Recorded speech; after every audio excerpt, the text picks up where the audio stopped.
Today is Thursday, September 25th, 2014, and this is the beginning of an interview with Mr. Jim Haar at the Rutherford B. Hayes Presidential Center in Fremont, Ohio. Mr. Haar is 69 years old, having been born on January 24th, 1945. My name is Julie Miley, Manuscripts Assistant at the Hayes Center, and I will be conducting the interview. Okay, Mr. Haar, can you state for the record what war, the branch of service, and the years that you served, please? Well, it was Vietnam War. I was in the Army.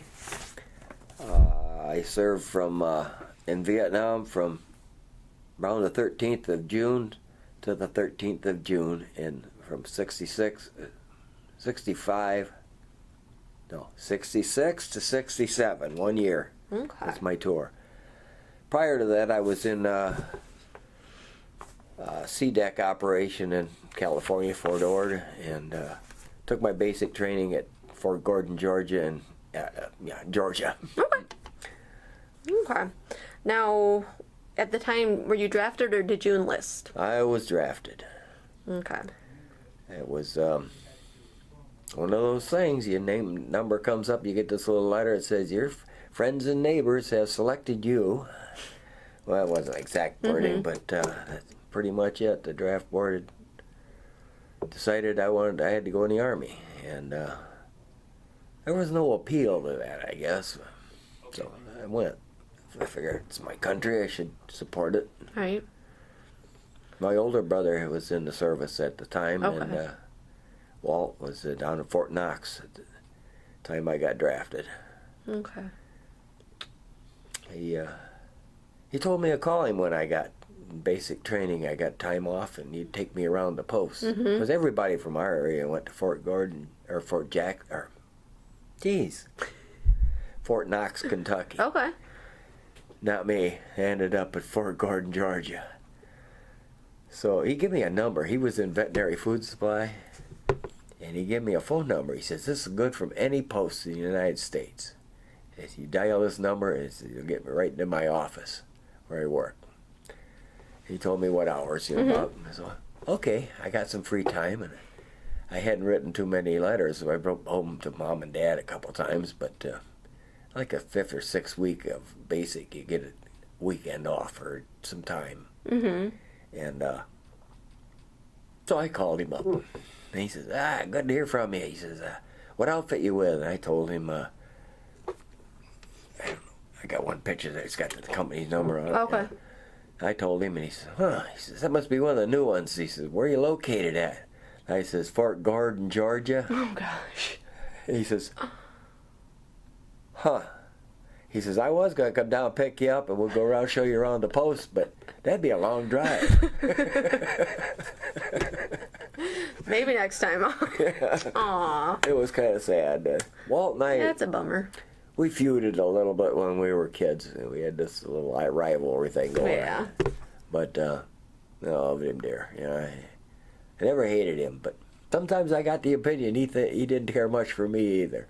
But we were still brothers. Oh, God, yes. And he wrote me a letter while I was over in Nam. He says, stay away from them girls. They got diseases over there that haven't even got names yet. I said, thanks for the warning. Now that's a brother. Yeah, he's looking out for me. So when you went to your basic training, was that sort of a shock to you? Was it an adjustment, like kind of a culture shock, physically and just the surroundings? I always thought I was pretty, I was born and raised on a farm, and I thought I was pretty well equipped, I could handle things.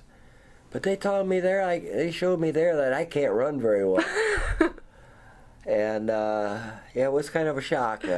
You go to bed when the sun goes down just about, and first you got all these rules and regulations, and you're spending all your time in a big barracks with 60 other guys, and no privacy, just, it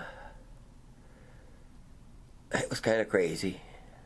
And you just get up in the morning and just hustle and run and jump and get breakfast, hurry up and get in the line, and then you sit down and hurry up and eat your food, get the hell out, and it was just a rush, exercise and marching, and Yeah, it was a little different than civilian life, but we did a lot of marching, and I got issued boots. You know, when they issue your clothes, it's sort of a general fit.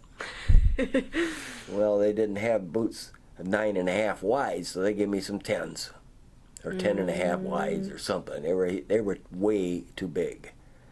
So we're out there marching around and practicing all our marching, and they give a little whistle. And, okay, take 5 or take 10. You know, so everybody sits down. I prop my feet up on my helmet liner. Oh, God, it feels so good. My heels are getting sore. Yeah. Because my shoes are too big, and every time I take a step, the heel is banging. And so they blew the whistle, fall back in. I jumped up, grabbed my helmet liner, jumped up and landed on them heels, went right on my face. And there's the lieutenant standing over there 10 feet away. What are you doing down there? Well, sir, my heels are sore. My shoes are too big. Or you will go on sick. Why didn't you go on sick call if your feet are sore? I said, well, they had a list. They had met their quota, and they wouldn't let me go. I've tried 3 days in a row. Always guys got ahead of me. You will go to sick call tomorrow morning. He says, you were pretty sure about it. And the sergeant was I guess one of our drill sergeants was standing there, and he looked him right in the eye, made sure that I was going to go at sick call.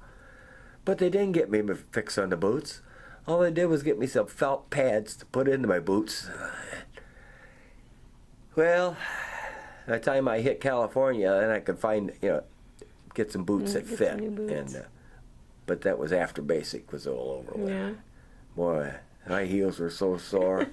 It was I was all relaxed. I jumped up and landed on them heels. Yeah. It was breathtaking. Landed right on my face. Didn't expect that to happen. There was my rifle, my steel pot rolls away. Oh my gosh. And there's the lieutenant standing there, Yeah.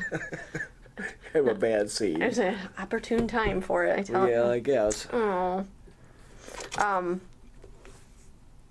When you were drafted, where were you living at the time? I forgot to ask you that one. Oh, I was living on Route 1, Elmore, Ohio, on a farm. Yeah. On Yasting Road. Yeah, that's where I'd been all my life. Were you in school at the time? Were you working? Oh, I was out of school. I was working at a place called Display Vendors in Fremont. They made these cabinets for displaying dishes and things. Oh, okay. So for stores. Okay. And well, I got my draft notice and coincidentally I'd quit that job just before over a dust issue and a personal issue about another guy. And they were going to fire this guy because he couldn't stand the dust. It made him sick. And I argued for him, and they said, well, that's it. He's got to go, and nothing we can do about it. And I looked around and I thought, no, this is not going to work. He's not going alone. I'm going to protest.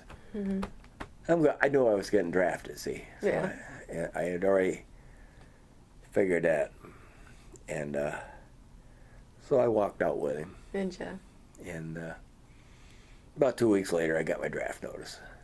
And so somewhere along the line, I had to put down my last employer and that. Well, when I got out of the Army, I got this letter from the government that says that they have to give me my job back. Because I never said I quit. So I went to visit the people, and I told them, no, you don't owe me anything. And I quit them before I got, before it happened, so it's my fault. Right. Besides, I'll find something else.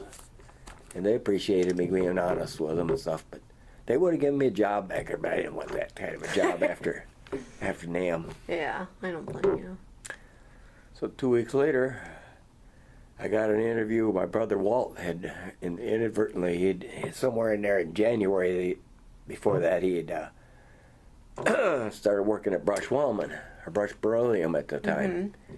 And he talked to the personnel manager over there about his brother, me. And so the guy said, well, have him come in for an interview. So I went in like Wednesday, something like that, and had the interview and just asked a few simple questions, Right. you know. They said, when would you like to start working? I said, how about next Monday? I said, yeah, I've only been out of the Army for, a month, less than a month. I want to have a little bit of free time. Right. He said, okay. So 39 years later, I retired. Oh. Well, there's some layoffs in between there, that, but yeah. Okay. It's been 39 years in one outfit. Nothing wrong with that. I found out that we were just numbers by the time I got 39 years. It went from a place where the personnel manager would walk through the plant and he knew you and he knew everybody, and you knew everybody by their first name, to a place where you're just a number. Right. Company became international and got big and powerful, and even with 39 years seniority, it's just like they were looking for an excuse to fire you, get rid of you, so they could hire somebody else for less than half your wages or something. Right. Okay. Let's see. I run on, don't I? No, I'll keep you on track. It's Okay. Bring me back. No, I enjoy listening to it. So after your basic training, where was the first place you went after that? Well, I went home on leave, and then I went to Fort Ord, California. And what were your orders for there? I was assigned to a Combat Development Command Experimentation Command, CDEC they called it. Okay. There you had to wear these cute little scarves. I don't know what they call it, but it was like a scarf. Like an ascot thing? Yeah, an ascot. That's what it was. Yeah. And blousing straps around your bottom of your pants that everybody wore the same. Huh. And each unit had a different color ascot. But you had to wear these things. It was so cute. Sweaty. Anyway, there I went out on experiments, and they had captured weapons, AK-47s and different things, and they would compare them to accuracy and functionality with our weapons, and that they needed a crew to go along, and they had these boxes with pop-up targets in them, and I called them coffins. But the target would pop up, and they'd have a simulator thing here. Okay. Go, shoot like a gun. And so they'd have a crew go down through there, and these targets would pop up randomly, and they would try to knock them down. Right. If they hit them, they had a sensor that would put them down. And somebody had to go out and count all the bullet holes and cover them up and make targets ready for the next round. And they were aluminum targets, and they put bullet holes through them all over the place. But putting like duct tape over each hole, and then they'd sense another hit. But that's what I was doing for I don't know, about 6 months. Really? And commander always said, well, none of my boys are going to NAM. Nobody's going to cut orders on them. They're not taking my people. We need them for the experiments. Right. So every time I was supposed to go for training, They never sent you. no, they said, no, you're needed on the range. You'll go next time. You go with the next crew. You go with the next. Well, I never did, and never got my training correctly. But I was supposed to be training on-the-job training for light truck operator, Okay. Transportation operator. Where I'd be driving either a Jeep, a 3/4 ton, or a deuce and a half in a transportation outfit. And well, I didn't get that, but I did get the driver's license, and we'll leave it go at that. That sounds good. I don't want to incriminate anyway. Do you remember when you got your orders that you were going to be sent over to Vietnam? Oh yeah. What that kind of felt like, or what you were thinking? Well,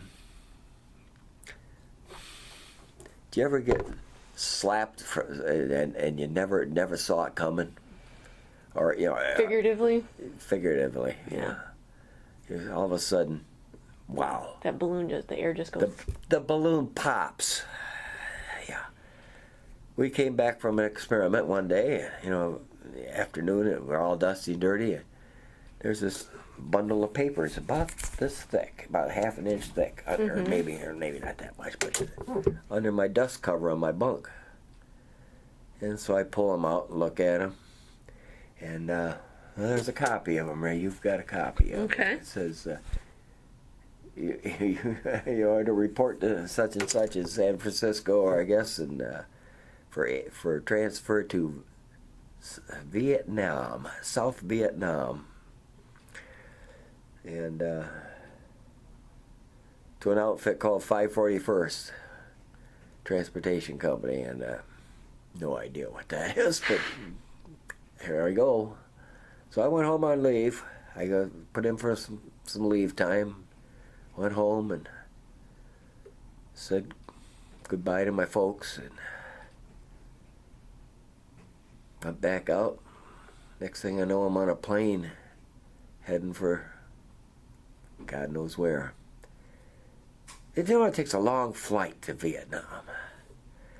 And you end up, we left on the 12th, actually arrived in Vietnam like 12 hours or 9 hours or something later, and 14 hours I think it was. And it's the 14th. We crossed some damn international date line. Right. So the 13th is gone, and just sort of vacant from me. And I made it up on the way back. I left on the 13th. 24 hours later, I'm still on the 13th. There you go. But I'm in the world again. That was that was a good time. I didn't sleep much, but Nothing wrong with that. we hit Nam. They opened the doors on that nice air-conditioned airplane, and you could just feel the wave of moisture come right up the aisle. That heat. Oh, the humidity, it's terrible. And we were, I think, at somewhere around Saigon. Okay. And they got our orders and our duffel bags and stuff around, and they started splitting us up to what units we were going to, and transported us there. I think I didn't get to An Khê until the next day. I ended up sleeping on some old cot somewhere. Sweat. I wasn't used to that kind of humidity, and it would just take your breath away when you first get off that plane. And ended up in my unit, and well, I don't know. It was kind of a slap in the face. Yeah. Didn't know, didn't want to be there, didn't care to be there, didn't care to ever hear the name Vietnam, but there I was. You got no choices. You just do what you're told. I suppose I could have gone to Canada, but I think that'd be kind of like giving up your citizenship. Right. Total throwing your honor out the window. Mm-hmm. And well, I wasn't that kind of a guy, I guess. I wouldn't think so. I did have a classmate did that. Yeah. I don't know if you want to hear that story or not. I'm open to anything. It's up to you if you want to tell it. I won't mention any names, but the guy, when I got out of the Army, I ended up working for this shop, the auto repair shop in Toledo. Mm-hmm. And turns out his father and his uncle ran this shop. The guy I went to school with. He took off for Canada because he thought he might get drafted. He probably wouldn't. He was a brain. Yeah. I mean, he was smart. He got all A's, and I was just like a C student. I'm not too impressed with schools. And he comes back after everything's over with, and he's there, and one day he comes by and he says, Jim, if you know now what you knew then, what you know now, wouldn't you think about going to Canada too? And my mouth fell open. I didn't know how to answer that. And we gone to school together, graduated together. Mm-hmm. And then I almost lost it. I said, look, you and I can talk about the school, we can talk about the weather, we can talk about repairing cars. But you bring this subject up again, and you and I are going out in the parking lot. And I guarantee that I'm the only one going to walk back in here. And, well, why are you getting so mad? I said, just go away. Right. That's your warning. Just go away. Don't ask me no more questions. Don't talk to me anymore. But he just never could understand why I got upset with him. And I think I told him once, I said, you gave up your country, you gave up your honor, you gave up everything. You threw me to the dogs. Right. And you made it look like, you know what, my sacrifice was for nothing. Because you could have just run away. Mm-hmm. And I said, just don't bring this up. We can talk about things, but if we ever meet again, don't bring this up. I don't want to hear about it. It's disgusting. He still can't figure out why I got upset. He's the same guy I went to Australia because America never treated him right. Yeah. Well, I give you a little more insight. He came back from Canada, where he'd been shacked up with some gal, and he had a son. Well, when he came back to the States, she sent the son along with him because she didn't want either one of them. Because I tell you what she thought of him. Yeah. Then he ends up going to Australia because America never treated him right. But he's back in the States now. Right. But him and I are not going to ever see eye to eye. I would say you're not on the same level for that. No, we're on different pages, different books, I think. I'm sorry. Oh, no, you're fine. No need to apologize. So after you got over there, what was your, I guess, goal of the company that you were in? What was your specific job when you were over there? Okay, I was a light truck driver, transportation company. We hauled supplies for the service, the 1st Cavalry Division. And just about anybody else that was around there, we'd haul ammo, food, clothing, whatever needed to be hauled, wherever it needed to be hauled. In the Central Highlands of Vietnam. And we were based at Don Cay, but we spent a lot of time in Pleiku and Quinh Nhân. Well, Pleiku was like in the middle of the country. Don Cay was a little over here, and then Quinh Nhân was over on the coast. So we spent a lot of time back and forth and around. That's when you're up in Pleiku, though. You spend a lot of time going south and north to different artillery batteries and infantry positions. Okay. We hauled everything. Fuel bladders, food, ammunition, and the occasional body bag. Yeah. Was this a very hostile area that you guys were in? Or... Yeah, well, the roads belong to the U.S. Army in the daylight. They belong to somebody else at night. And sometimes the roads were mined, bridges were mined and blowed up. They cut these strips across the road that were like, about that wide, 14 inches, 16 inches, and about a foot deep. They cut them right straight across the road. There were only a few tar roads over there. They were like more or less one-lane roads. Okay. And with this ditch across there, you had to really slow down or just beat the living daylights out of you when you go across there at 30 miles an hour, the convoy speed. Or you had to go around this ditch, kind of go off the road into the ditch and then come back on, which was all mud. And when it rained, it knew how to rain over there. It really rained. And well, you found out that you could go across them pretty good with a loaded truck. And if you're going across them about 50 miles an hour, it's kind of like the tire doesn't have time to drop all the way down in there. It's kind of a blip blip. So you get the right speed. But the convoy didn't run that fast. Convoys only ran 30, 35 miles an hour. But if you're in the back of the convoy, and you just sort of drift back a little further, Mm-hmm. and then when you see these ditches coming up, you can get up to speed and get across them. Because sometimes going around them, it was dangerous. Right. They used to plant landmines and stuff in there, and supposedly they call them IEDs now. We call them landmines. Okay. And I hit one of those one day. And yeah. It was a sort of surprise. I've been over there probably about 6 months, and I was up at Pleiku, and our Sergeant Whittam, decided he would like to go along on the convoy with us that day.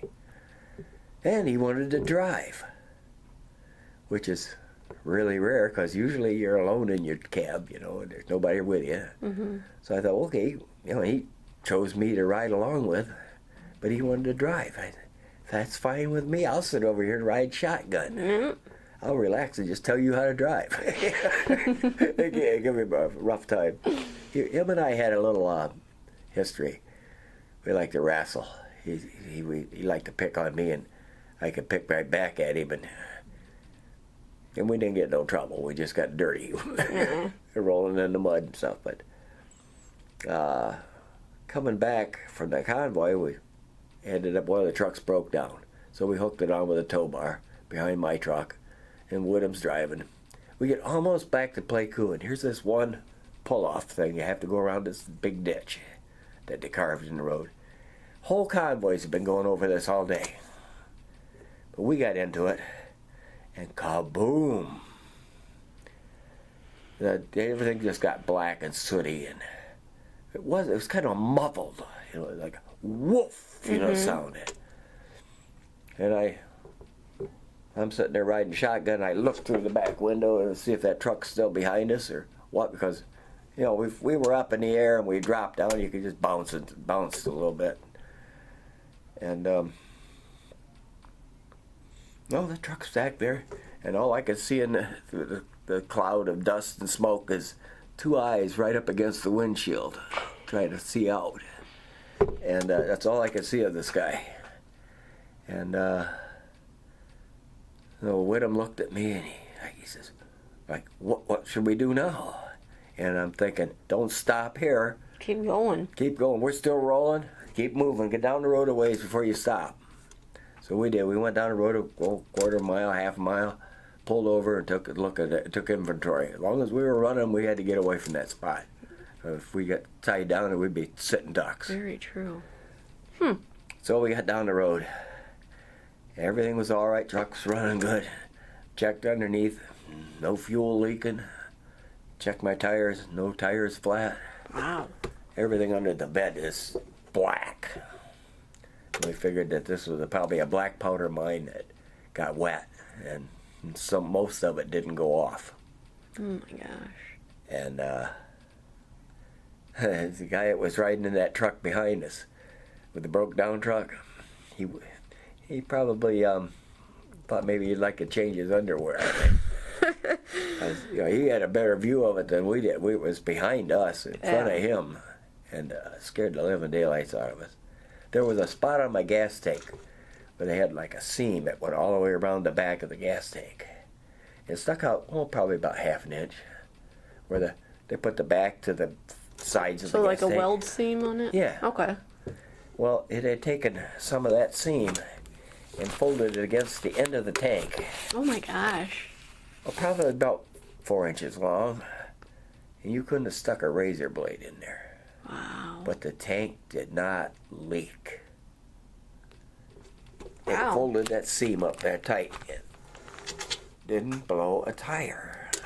Didn't do any real damage at all. It just scared the living daylights out of us. Yeah. And I'm getting off the subject. No, that's part of the story. But Now, did you guys always travel in a convoy? almost always. Okay. I was Almost wondering always. if you were ever traveling like by yourself or certain things.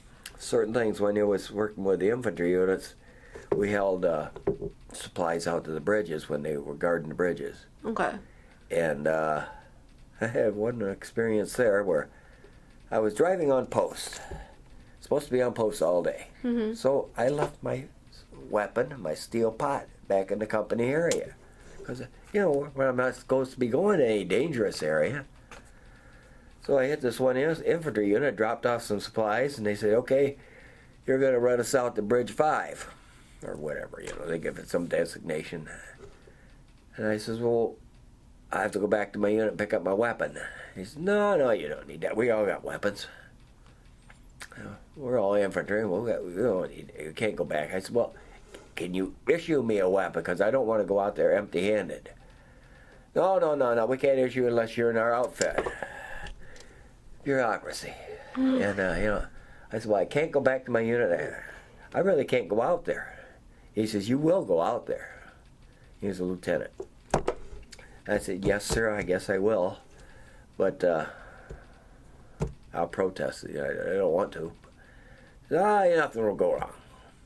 So they sent a gun jeep out ahead of us. We had 50 caliber mounted on a jeep. And they went around this bend. And I come up here and boom. Something made a noise and my engine stopped. The jeep just disappeared. So here I am. I've got 3 infantrymen with me, I think. They got weapons. They're all green as can be. They just hit the country. They've never been out in the boondocks at all. And there I am, stalled along the edge of the road. So they're looking at me like, well, you're the old pro, what do we do now? I said, well, let's make a low profile because we're sitting in this valley like it. There's just hills on both sides of us come down to this road. And I said, looks to me like if there's a place for a sniper, it'd be up there somewhere. So, okay. So we spread out. One guy went forward with a truck and one guy went back. And I says, I'll tell you what. He says, one of you guys lend me a weapon, I'll kind of keep an eye on things. And they wouldn't let up their weapons at all. So I went across the road into the tall elephant grass, which is 9 feet tall, just off the edge of the road. I was looking for any little strings or wires or anything, and I just sort of stepped into them and squatted down. And it took a long time, seemed like forever, that the jeep came back to find out why we weren't following him. So these MPs that run in the jeep grab up the infantry guys. They said, well, we'll call a wrecker for you. We called back, and there's a wrecker coming out, heading out. But we got to get these guys to the bridges. So they took the guys and left me. With nothing. With not even a weapon. They wouldn't leave me a weapon. Well, at least if Charlie gets me, he ain't got to get my weapon. But I got nothing. So I just hid out. And an hour later, as the sun's starting to go down, the wrecker finally gets there, hooks on, and takes me back. About an hour, I sat there all alone, and boy, do you feel like a target. Nothing happened. Nobody fired, nothing. Nobody came down to inspect my truck or anything. We're out in the middle of nowhere. Wow. But I was a little nervous. I never went anywhere without my rifle, my helmet, and my equipment after that. Even if I'm just going down the motor pool, I took my weapon with me. I don't blame you. I can't even... Just imagine how naked you feel. I would just say like that, the feeling, how vulnerable, that vulnerability that you have. Yeah, there's such a truck. Oh my gosh. I tell you a story about I heard that's another dirty story. This GI I'll tell you anyway. That's all right. You'll get a kick out of this. This GI and the VC found themselves in hospital beds next to each other. And so some guy come by and he noticed the difference there, and he says, well, what happened? What's the story here? And I said, the guy says, I was on patrol and I got separated from my unit. But I found this road. So I sneaked up close to the road, and I'm looking around, didn't see anybody. I figured, I gotta find out if there's anybody around. He says, So I said, Ho Chi Minh, number 110. And ducked back down. He says, I sat there for a minute. He says, a voice came across the road. He said, Richard Nixon, number 110. And he said, well, how'd you end up in the hospital? He said, well, a truck ran over us while we were shaking hands in the middle of the road. I've never heard that one. Oh, that's cute. That was a good one. I got a kick out of that the first time I heard it. Oh, that's funny. Well, we were hit by a truck when we were shaking hands in the middle of the road. Oh. That's crazy. Oh, goodness. Gotta have some humor in your life. Yeah, when when you're in those type of situations, like, you really have to be able to laugh sometimes, or else it kind of You have to turn it. yeah. Yeah, you have to turn it into a funny joke. Just telling you about my scary position and brought up the joke. Right? It's defense. Yeah, it's a defense mechanism. You're right.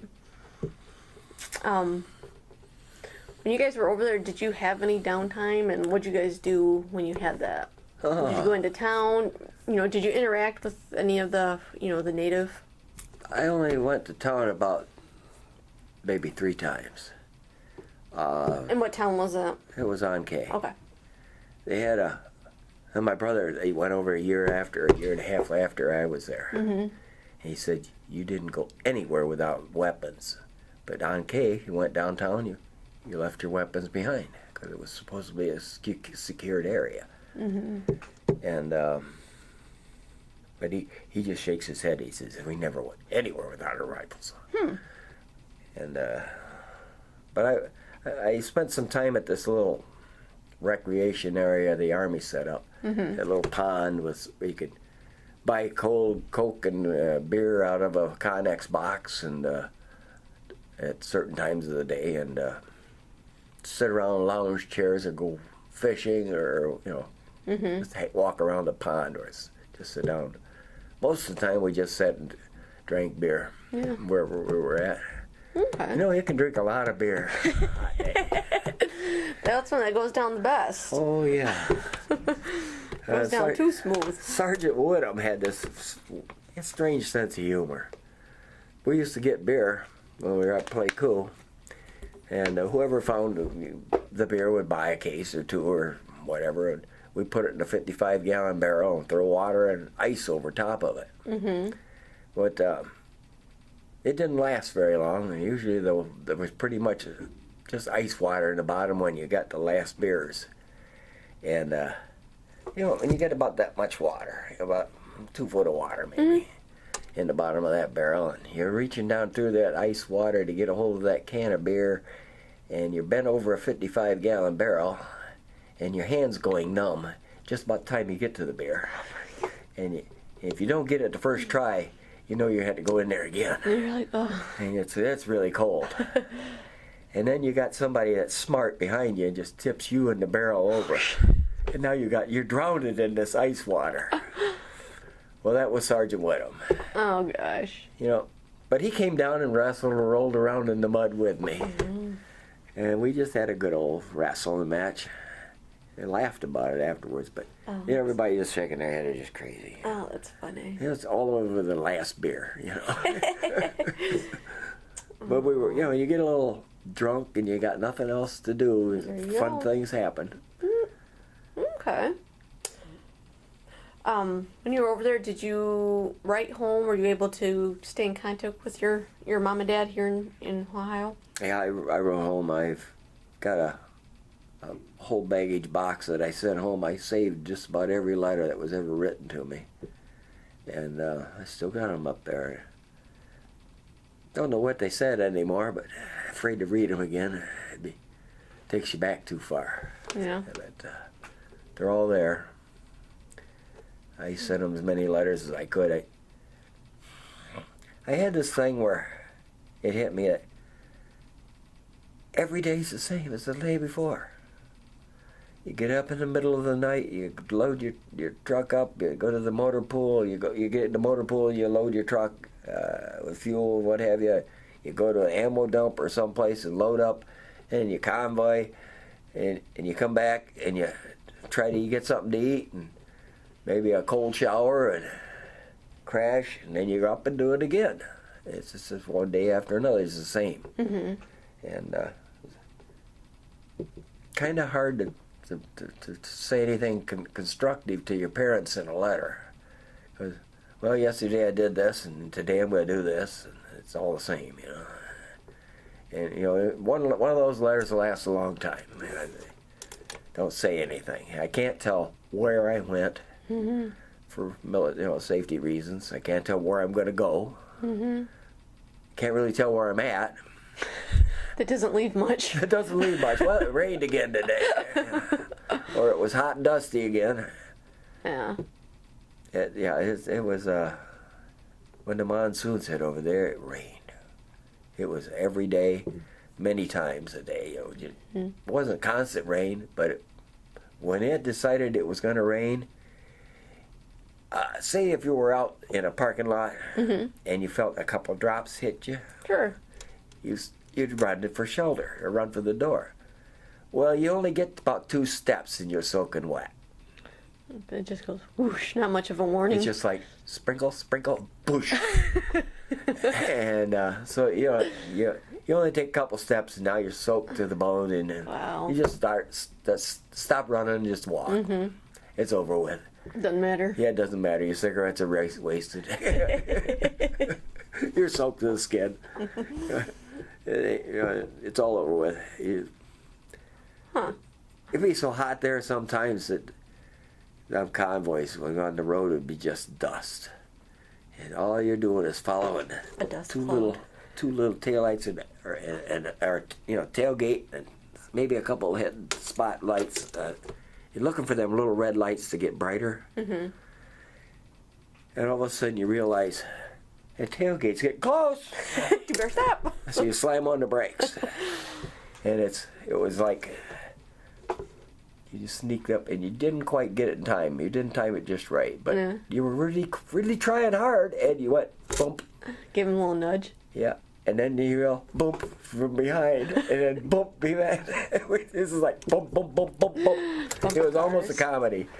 Everybody's trying to stop as fast as they could. That's why the convoys ran so slow. If you go any high speed. any high speed, it'd be a crash. Right. Instead of all of a sudden, damn, that tailgate looks like I could get close. You lock up the brakes, and you know you're sliding. Yeah. And bump. And then other times, you'd be going down the road, and then the dust would be flying, and all of a sudden, you lose track of the one in front of you. And you realize the road went that way, and you're almost off of it. Oh my gosh. The road turned, and the cloud of dust is still in front of you, but the truck ain't. It went that way. Oh. Then you crank that wheel real hard. And hope the guy behind you doesn't run into you before you get around the corner. And then it starts clouding up, and you're just barely able to see out the windshield after a while. It just gets so dusty. And all of a sudden, you notice a big wet spot on your roof, on the hood. And then another one. And then, bush! It just rains? It just rains. And all that dust turns to mud. And the windshield wipers, Pushing mud around? they go,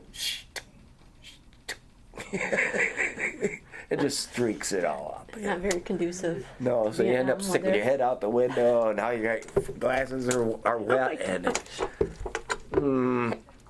not fun. But I don't know if I preferred the dust to the rain or not, because you can't see in either case. way. No, it got rained so hard you couldn't see the end of your hood, and so you just kind of Crawled along there. just right? kind of tried to find the edges of the road. Wow. Those roads were not good. Just mostly dust. Wow. It was crazy. I regress. No, this is all part of the interview. You're fine. Were you guys ever short of supplies or anything over there that you remember? You know, food, ammo, anything else like that? Well, we probably, if we'd have been in the base camp or a base area, we could have got all the food we wanted. Just you could pick up chow wherever you were at, no matter what unit you were with. Okay. But when you're a convoy, you end up relying on sea rations. Okay. Sea rations, the newest ones I ever found over there were 1953. Good God. They were ancient. They had one with some candy in it. It's supposed to be a ring of chocolate, or like a peppermint patty. Oh, Only okay. it was just a solid hunk of chocolate. It wasn't quite that big. It's a peppermint patty, but might have been as big as the bottom of the pop bottle. Okay. But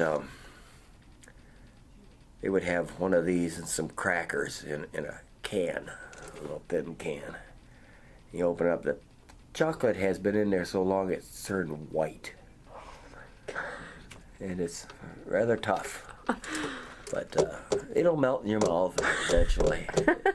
It's the wax. They put a lot of wax in it. The preservative on it? Yeah, to preserve it. And it's hard. If you dropped it on the concrete, it would break. But if you broke it up, just suck on a piece or two, it was chocolate. It was sort of chocolate. They had a can of lima beans, pork and lima beans. You open the can and it's got this lima bean. It's probably that big around. You might have 3 or 4 of them in there. They're probably that thick. But they just taste like paper. There's no taste to them, really. And the pork in the bottom looks like, well, it's leftover of what used to be pork, maybe. Greasy looking stuff. But it's like Crocodile Dundee says about the chow there at that lake. He says, you can live on it, but it tastes like shit. You do, yeah. If you're in that position, you do what you gotta do. You had to eat something. Oh my gosh. You ate whatever there, but they had a pound cake and one of the dessert things, and then another one. They had fruit cocktail, and fruit cocktail had a lot of sweet sauce on it. Yes. And you take them two to put them together, now you got a little treat. There you go. But they weren't easy to come by. Sometimes you had to trade 4 or 5 cans of pork and beans to get 1 can of pound cake. Huh. They didn't come in every meal. That pound cake, it was just rare. When you found one, it was a good treat. Yeah. Them cases of sea rations, they were. It's amazing. 1953 was the latest one I'd seen packed. And that was over there in 66 and 67. They weren't exactly fresh. But I think they're probably still good yet. Right? If they got any left. Oh my gosh. We used to engine warm them. Oh, really? Yeah, you just pop the hood, lay a couple of them on the intake manifold there, right next to the valve cover. And get where your destination, you open them up and. Oh, you drove with them on there? Oh yeah. Yeah, and the engine heat would warm them up. I thought you just sat there idled with them. No, you didn't have time for that. But funny. Sometimes it's the darndest thing. You're cruising down there and all of a sudden you hit a bump and something goes push underneath your hood. I'm going to go hungry tonight. That's what I was just saying. Like, doesn't that stuff fall off? There was kind of a manifold along here and a nice little valley area here. It just laid right in there. It was great. Huh. They wouldn't. You'd have to hit something pretty hard to get them bounce out of there. But they did. You did lose one once in a while, but. Oh, that's funny. I didn't know that. I hate it when you lose your only can of pork and ham. What was it called? Beans and Franks. Oh yeah. You hated to lose that. Especially you could smell it. Right? You're thinking you're hungry. Making you hungry and you know you ain't got no more. Splashed on the road back there. It's all over the engine. Oh, yeah, that's a mess. When you were over there, did you carry anything for good luck, I guess I would say? like, you know, a certain medal, or some people I've heard do like the rabbit's foot or a Bible or anything like that? Nothing particular. No. I had a girlfriend when I first started over there, but I had her class key on a necklace. Did you? Towards the end of my tour, though, we got this Dear John letter. Did Dear you? Jim letter. Yeah, you found somebody better or something. Well, I wouldn't say better, but Well, somebody different. circumstances wise, she. Yeah, I found out who it was. Mm. I came back, I went to see her, and just coincidentally, I walked it. She was in nurses training. Mm-hmm. And she was at one of these Toledo, Detroit Avenue. It was a medical center that had like a dorm. Oh. And so you had to check in at the desk there before you could, and you just had a waiting room, you know, for visitors. And you didn't go up the rooms. Mm-hmm. It's all for the girls. Okay.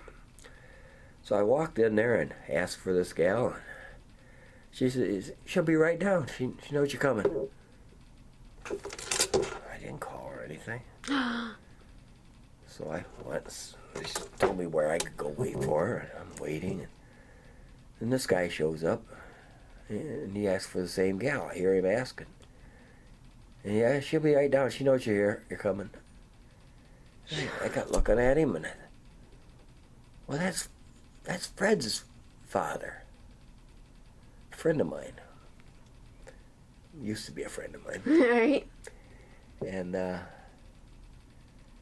you know, he didn't come over and see me. Or he didn't come into my room. The room I was waiting. You know, and I wanted him to. I wanted to find out what he was there for. Maybe I'm mistaken. Maybe that's somebody else. Well, she finally came down when she saw me. Her mouth flopped open. Oh my God. And she couldn't believe it. And she said, well, I gotta go to the airport. Fred's coming home from basic training from the Air Force. And the cat was out of the bag there. And so, you know, her and Fred's dad took off and left me hanging there. So some gal come up and asked me if I needed any help or anything, and I almost asked her where the next bar, the nearest bar was, but she gave me a paper and an envelope, and I wrote her a little letter and put her necklace in it, and her key, class key, all tarnished, and all the sweat just ate all the finish right off. Oh, yeah. Put that in there and said, well, good luck. I was thinking go to hell. Yeah. Yeah. But I don't think I've ever seen her since. Really? Yeah, it was kind of, well, yeah. Probably did me a favor. She left me before I got too serious. Yeah. True. Could have been a lot worse. Mm-hmm. But it was hurt. Oh, yeah. Either way. I had given up drinking at that point. Mm-hmm. About 2 weeks before I left them, I realized I'm not going to be able to do this at home. I won't be able to afford this much beer. Let alone I can't function. I'm not going to be just driving a truck, something routine that I know every day. I'm going to have to get a job. Mm-hmm. So I'm just going to quit drinking. And when I told one of my buddies that, he said, yeah, that'll work. You know. I says, I think it will. So we went to the club, and of course he got a beer, and he offered to buy me one, and I said, well, I don't think so.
over to the club, and he ordered a beer, and I said, "Give me a Coke." It was just that easy. Good for you. I just started drinking Coke or pop, any kind of soda pop, and Coke was my favorite. And when I got home, I decided, well, I'm going to try this, I want a beer so bad, I want to celebrate. And, well, I had a couple beers. That was enough. Good. And I probably went probably a month before I had another one. And it just, I can drink a beer or two. The other day, a month or so ago, I had 3 beers in one day. I felt pretty silly.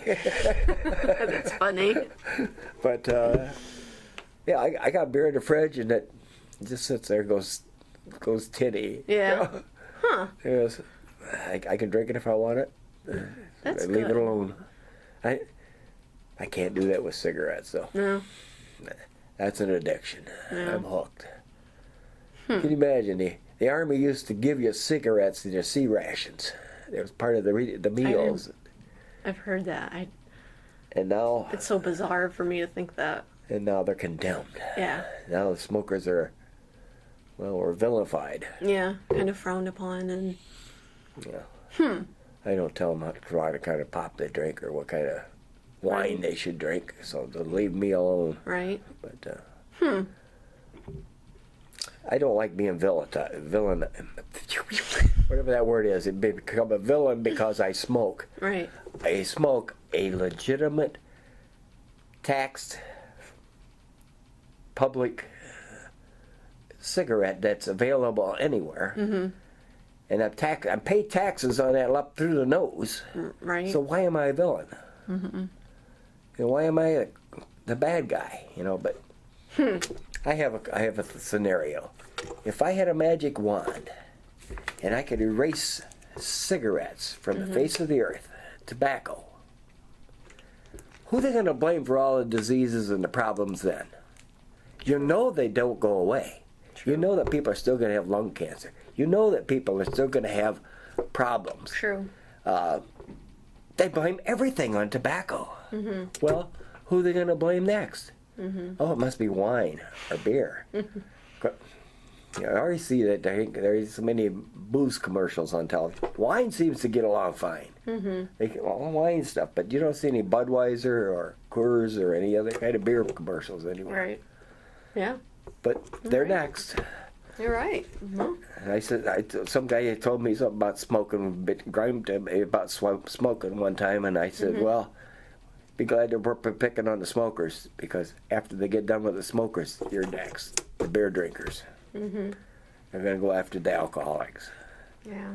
Or the people who drink beer. Yeah. Hey, oh no. I watch commercials. Used to be, tobacco's harmful to your health. Now it's, it can cause problems with pregnancy. Oh, it can cause this, it can cause that. Pretty soon it's the enemy of the whole world. Yeah. But they didn't take them off the market. They just raised the taxes. Yeah. Yeah, you're right. So if it's a drug, get it off the market. Make it illegal. Yeah. They did that with marijuana. Now, guess what? Marijuana is becoming illegal. Mm-hmm. I never figured that one out. I regret. I'm getting away. You're fine. Did you ever receive any injuries or... Hold on one sec.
near a place called Bongson.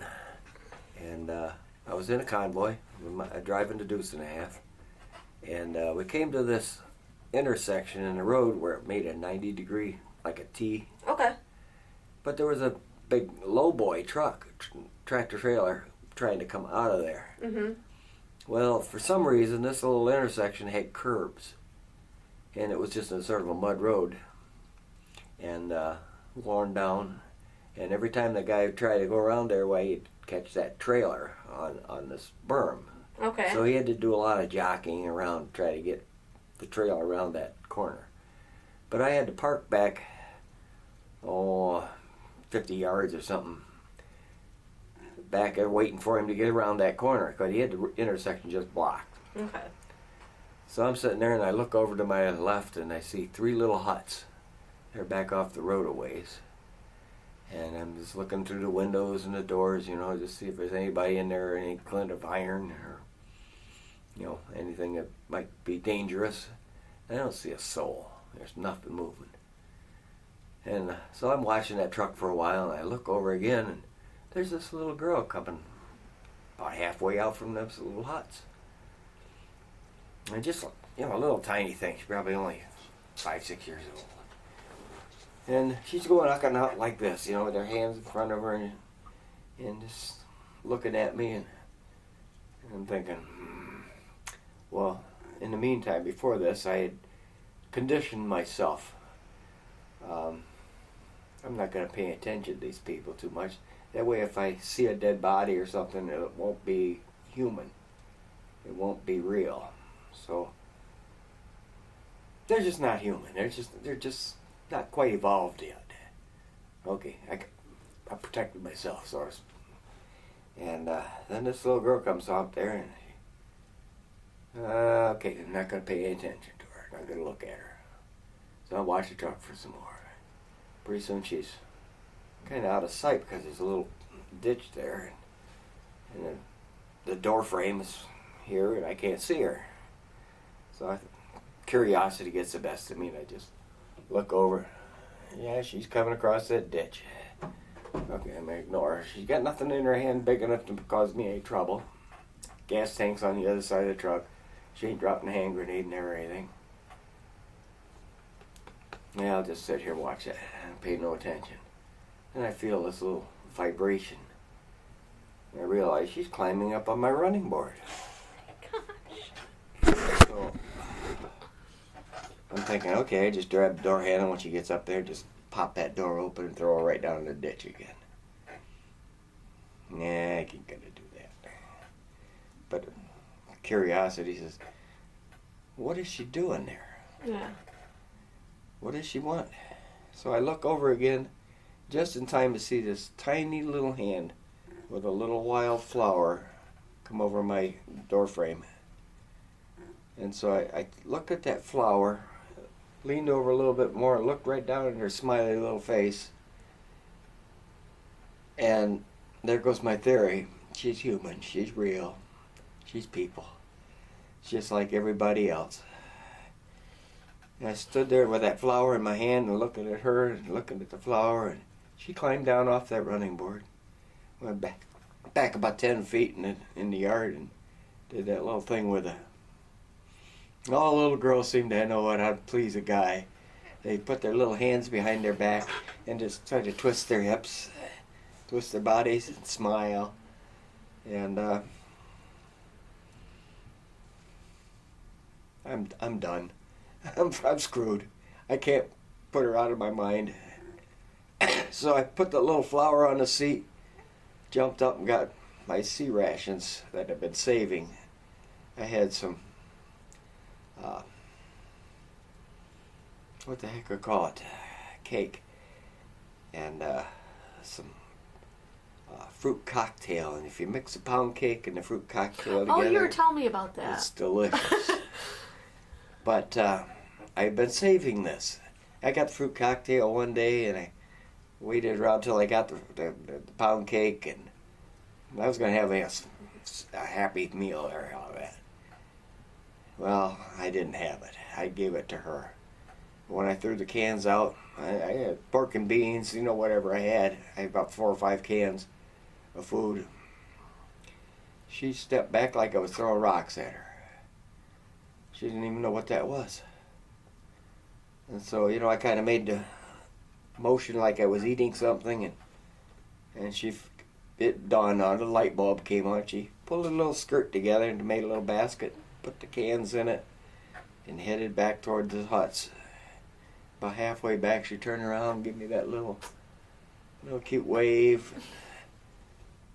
Well, then the truck finally got around the corner, and I went away and never saw that little girl again.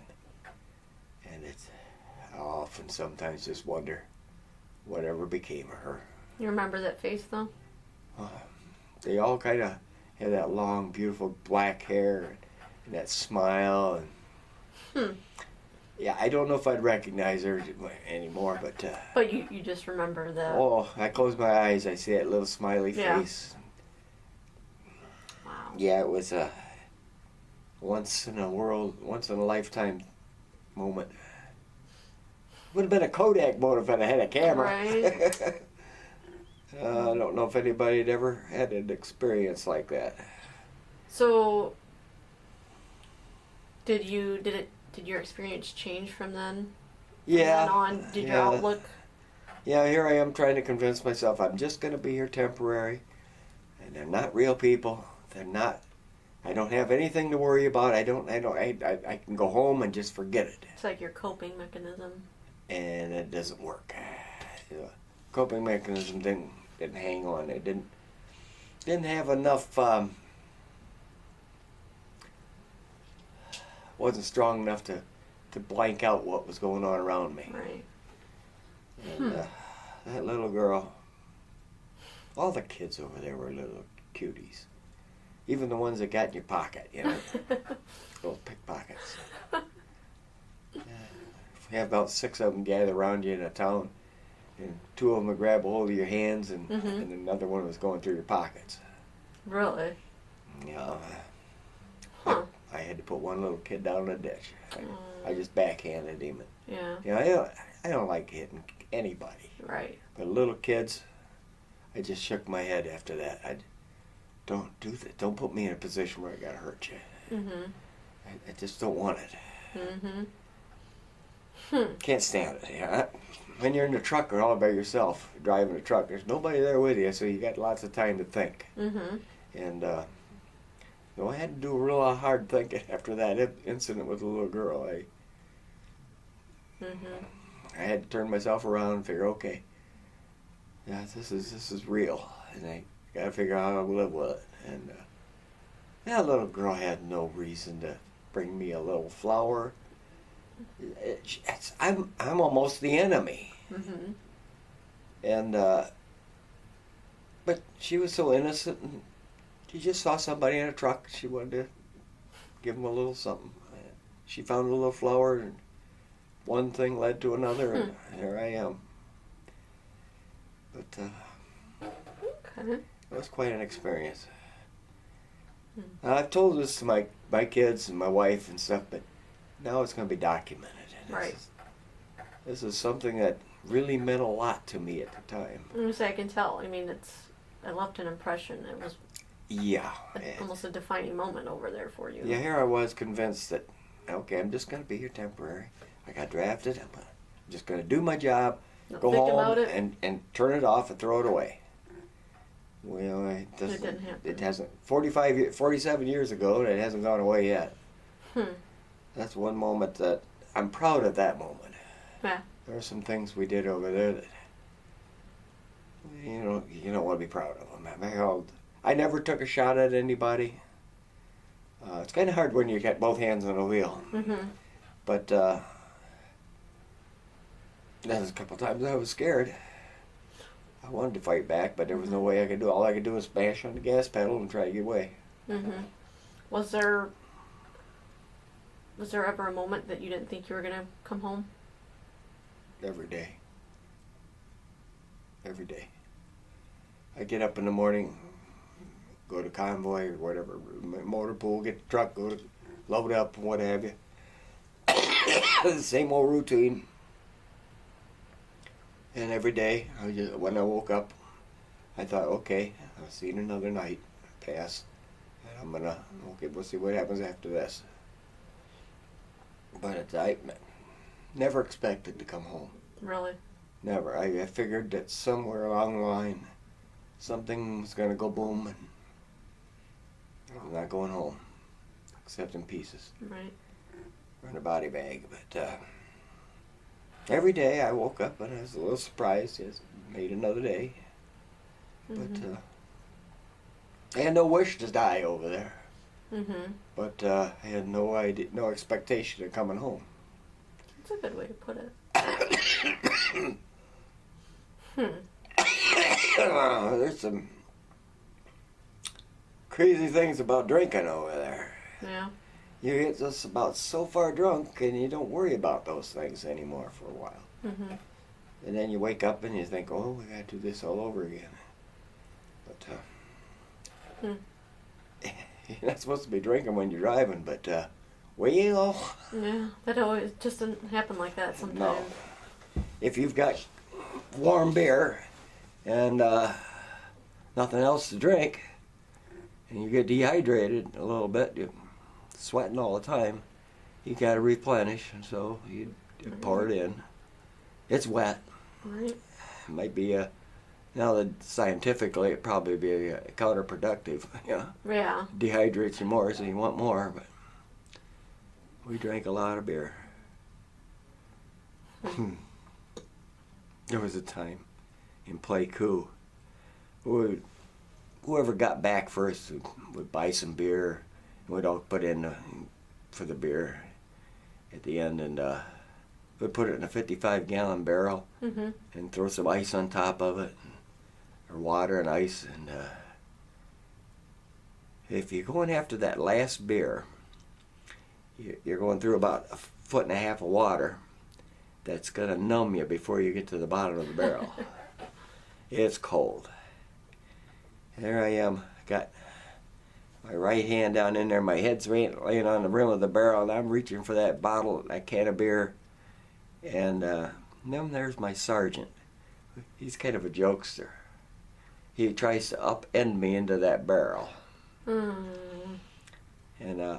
all I can do is, put my hand against the bottom of the barrel, hang on with the other one, and here we go, tip the barrel over. Now we're all in ice mud and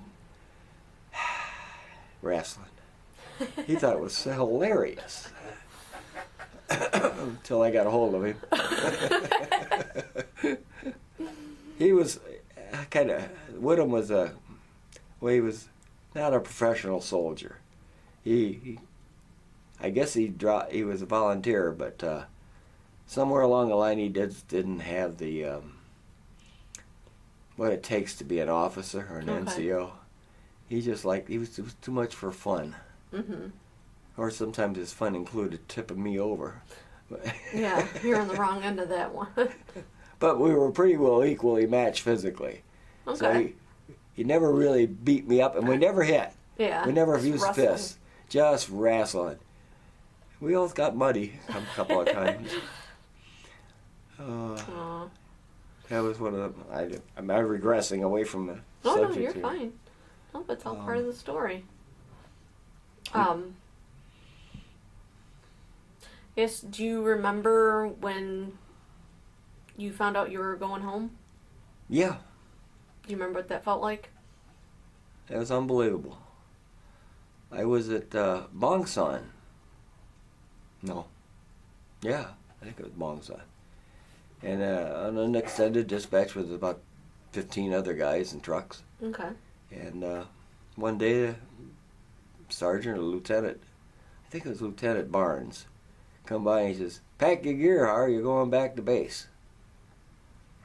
I said, "What's up?" I figured I did something wrong or something. Damn, what do I do now? Yeah, what happened? And he says, "You're getting short. You're going back to on K for the rest of your tour." Short? Yeah, I knew I was getting short, but I couldn't really, get too excited about it because I just didn't know. Right. And next thing I knew, I packed my gear. I got on a plane, and they sent me. Or I don't know if I got on a plane or a truck. I can't remember how I got back to IMK. I think I went by plane. Anyway, I'm back in the company area. Mm-hmm. A couple of days later, the guy that replaced me up there convoyed into IMK. And he says, "Well, you picked the right time to leave." I said, "What do you mean?" He says, "Well, somebody dropped a flare in the ammo dump about 2 days after you left." Oh my gosh. And at night. And he says, all the ammunition was exploding and blowing up and throwing shrapnel all over the place. And he took some pictures of our area where there used to be the command tent. All it was left is some ashes and a couple of safes. The desks and everything, all the furniture gone. Was there one person killed during that? Yes. Okay. The only guy that died while I was over there in my tour, in my unit, was Sergeant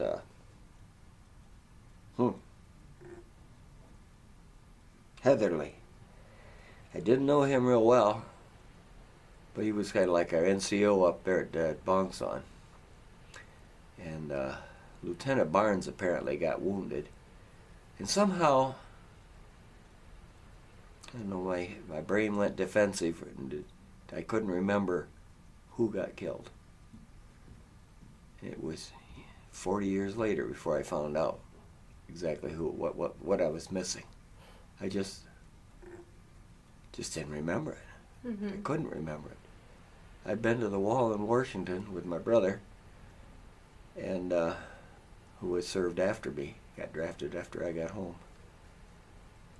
And we walked that wall, and I kept looking and trying to find a name that looked familiar, and even with the help of the people that were there running the directories, I couldn't find out who it was. But when I did get together with a couple of my old buddies, they knew who it was. And I think I got a picture of him. Yeah, I think that name sounds familiar when I was scanning the stuff. I had the etching off the wall. Yeah. Of his name, and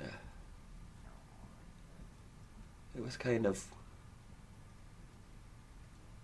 weird. For years, it just haunted me that why don't I remember that guy's name? Mm-hmm. Why can't I remember that? Mm-hmm. Why? And the part of me, defensive part of my head says, just shut up and leave it alone. You weren't supposed to at that time. You don't want to know that. It's too close. Right. But, something, I don't know. But I've always had trouble with names. Yeah, I can remember nicknames, and it just faces. I know I know somebody. I've seen him. I talked to him 100 times. Maybe I don't even know his name. Yeah. Some people are like that. I've heard it probably, but somebody says, George, and I say, well, oh, George, yeah, okay, I know. Show me his picture or something. Yeah. Or if we point him out, yeah. Oh, I know George. That's his name, huh? Okay. Huh. I always thought he was Buffalo Bob or something. But yeah, they apparently during the fire and all the exploding ordnance, they all hid in the bunker. Mm-hmm. And of course, there's all kinds of acrid smoke and fumes and everything. It was hot, and during a lull in the explosions, Heatherly sneaked out to get some water. He said, "Yeah, I'll be back." He said, "We got a water tank right around the corner here, right behind the bunker. I'm gonna go get some canteen full of water." So we can, everybody's suffering from the smoke and the raspy, sore throats and everything, burning their eyes. Especially in a bunker like that, you just no air, no ventilation. Yeah. And so he went out, and just a short time after that, there was a boom, and he never came back. And when everything got quiet and calmed down some more, they found him outside the bunker, actually on top of the bunker almost. Half of his head was gone. Some piece of shrapnel didn't go off until he was right close. And that was a bad time. But I can't even imagine what my brother went through. They lost like half of their unit at times over there, and they were right on the ground. Yeah. And one thing I can do for my brother is to listen to him. That's exactly what I told him. And I asked him, is that how you, deal with it? And he said, I talk about it. Yeah. And that's why that's one of the reasons why I do this too, is how often does somebody just sit and listen? Not very often. There are people that all I want to do is tell you, it was all for nothing. You just wasted your time. You didn't do nothing. You guys were all drug addicts. Yeah, punks and... Pretty soon, it goes around to that. It all Yeah. comes back. We're losers. No. Well, we're not losers, but No. we have to know in our hearts that we did our part. We did everything we could. The politicians threw it away. We didn't have any choice in it. Yeah, there's nothing you guys can do about that. And well, So when you got your orders to come back to the States, yeah. There was about 10 or 12 of us, I think, there. All rotating at the same time. We all started partying up, getting ready, packing our stuff. I sent home, most of them guys did, I sent home what I call the hold baggage. mm-hmm. You could pack up some uniforms and odds and ends, extra boots and whatever into this crate, and then we'd ship back by ship or whatever. Mm-hmm. I think it was like 3 months before I got notified mine was in the States. But it was just odds and ends and stuff. I've got just about every letter that was ever written to me over there in that box. It's still there in the attic of my house right now. That's neat. And I got a lot of letters, and everybody saying, well, write back. Well, my routine was so that you just go down to the motor pool in the morning, you check your truck, you load it up, and you go on a convoy, and you come back at night, and you try to get something to eat and go to sleep, and it's all over again, another cycle. Mm-hmm. And I can't tell them where I've been. Mm-hmm. You can't put that in a letter because they get intercepted somewhere. Right. You can't tell what units you're working with. Mm-hmm. You can't tell where you're going tomorrow. What can I tell them in my letter? Oh, it rained again today. Mm-hmm.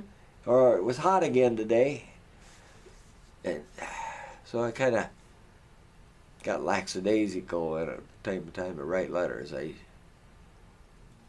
had to kind of work my way into writing a letter, and then I'd try to include everybody in my letter. One letter to somebody, and read this to my family, or read this to my neighbors or whatever. Mm-hmm. But at one point, their mom sent me a little portable battery-operated tape recorder. Mm-hmm. And a neighbor girl put together some music that they were coming up with. And I'm thinking, whatever happened to the Beach Boys? God, the music was something. 96 Tears was one of the songs she sent me. And I played this out loud for the guys, and they're going, "The hell is that about?" The world has gone to hell back home. No Beach Boys, no, Wow. It just sounded different. Yeah. It was totally different kind of music. And but I remember 96 Tears. I don't know if you're familiar with that song. Who did it? Geez, I don't know. That's kind of a British band, I think. One of them British imports. My dad made he did a tape while he was over there. And he kept talking about this. It's called The Cream. I don't know if that sounds Cream. The Cream. I'm like, what is that? He's like, oh, it was like a song. It was a band or some record or something. But yeah, but I have no idea. If you get on Facebook or something, Yeah. I can find out what 96 Tears. 96 By the- Tears. What the heck was it? Like the Venturians or Centurions? Or, Huh. I can't come up with a name. That's news to you guys, huh? It was kind of a weird song. But it was off the wall compared to what we were used Yeah. to. We used to listen to one radio station we had over there. It was a Army broadcast station. Okay. We had one. And they would play the oldies, and they were, every once in a while they would play this what was his name? Satchmo? Where he sing, "What a Wonderful World." And for some reason it just hit all of us. When the next song came on, people shut up. If they didn't, they got told to shut up. Really? Because everybody just listened to that song. It made you, just took you home. You close your eyes and go home for a little bit. And it was amazing. You remember Robin Williams and Good Morning America? Yeah, Good Morning Vietnam. I heard that guy on the Really? radio. And we were thinking, what's wrong with this guy? Good morning, Vietnam. Okay. And I only heard him for a few times, but he was there. I got to see Bob Hope's show. Did you? And it came right down K. And I don't remember a whole lot about what songs they played or anything, but I was standing right there with Miss World go by in a Jeep. Oh, really? And I could have reached out and touched her. And I had to, in fact, step back so the Jeep could Didn't get run through. over? Yeah, it didn't run over me. And I don't know who else was in them vehicles. Remember old Bob Hope with his golf club and telling stories. And he introduced Phyllis Diller. Really? And he says, well, Phyllis, he says, when you were coming in for a landing here, he says, what'd you think of this army post? She says, this is an army post? He goes, yeah. She says, well, I gotta go. He says, where you going? She says, I gotta find them guys in camouflage. They can make this place look good. Think what they can do for me. And it just broke the whole crowd up. Everybody just laughed. So it was, she had that cackle. Yeah. And I actually got to see her in person. Oh, that's cool. And Bob Hope, and I don't know who was all in that outfit. But it was interesting. It took you away from what you was doing daily routine for. Right. We didn't have a drive-in theater over there, but we had a walk-in. Oh, okay. They would throw up a screen on a Connex box and set up a projector and show a movie. But you had to bring your own chair. Sit on the dirt, yeah. And one buddy of mine, remember him talking about, he got a care package from home, had a can of ravioli. Really? And we went over there and he shared that with me. And he remembers that. Really? He said, you remember going down to walk in and having ravioli? Yeah. Holy mackerel, was that you? Aww. Yeah. Wow. Poor little Jimmy Giorio. He was a character. He's from Cleveland. Oh, really? And we've gotten together a couple times. We're working on getting together again, another bunch of us. But Good. I don't know if I'm going to make it or not. Yeah. With the weather and my conditions. Yeah. Every once in a while I call him up, and as soon as he's got caller ID, of course, and I've got it, and as soon as he picks up, he says, "How you doing, good buddy?" Aww. Yeah, and he knows who I am right away. And, That's always nice to hear. yeah, it's always good to hear his voice. He's a jolly one. There was a couple of guys from right around Cleveland that hooked. Well, they're the ones that remembered me and got in touch with me when we started getting together. Yeah. That's good. It was really nice. Jimmy set up a date, and we all met at his place in Cleveland, which is, he lives in Parma. Oh, yeah. And, well, I don't know much about Cleveland and Parma, but he gave me some directions, and I found my way. And, I only got lost a little bit. I got off the turnpike at a distant place where I thought it would be more straightforward to get to his house. No, I should have gone the way he was telling me. It would have been, further over, but straight in almost. But what do I know? Yeah, gotta try it. We ended up on some 2-lane streets going up and down hills and through residential areas. But we found the place. Oh, good. And he had set it up and had a big old steak dinner for all of us and lots of beer and yuck. It was a good time. Aw. Yeah, we come back. I remember getting back to the States. And the first thing they did is took us through a measurement for new uniforms. Because all we had is fatigues, basically. All our dress uniforms were obsolete. They changed things while we went over there in khakis, but now the khakis are out. It's summer greens and winter greens. So they're measuring us all up for new uniforms. And then, we got to make one more trip to the hospital. So, okay, they march us over toward the Haar to get a bus, and we take it over there. We get off this bus, and there are these slick sleeves, new recruits, all lining up for their first shots. They're all in these brand new fatigues, stateside fatigues, and they're double lined, laying on the grass on both sides of the sidewalk all the way around the corner of the building. 2 corners of the building, actually. We don't know how long the line is, but it's long. So we get off that bus, we head up toward that first corner there, and one of the guys says, well, we ain't gonna have to wait in that line, are we? He says, no, we're not. And he walked right between the two guys who's standing there in the corner. And as we get up toward the door, there's people mumble, the guys are cutting line in, they shouldn't be doing this. And then one guy says, look at them uniforms. Them guys just got back from NAM. Shut your mouth. Yeah, shut up. Leave them alone. And I remember standing next to this great big guy. Made about 2 of me. And he's giving me the scowl. Gonna intimidate me. And I went and looked at him like this.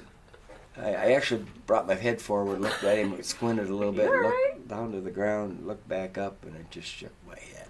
Don't try. And he looked at me, he's kind of grinning, kind of gritting his teeth looking at me. And by the time I got back up to his face, he had changed his attitude.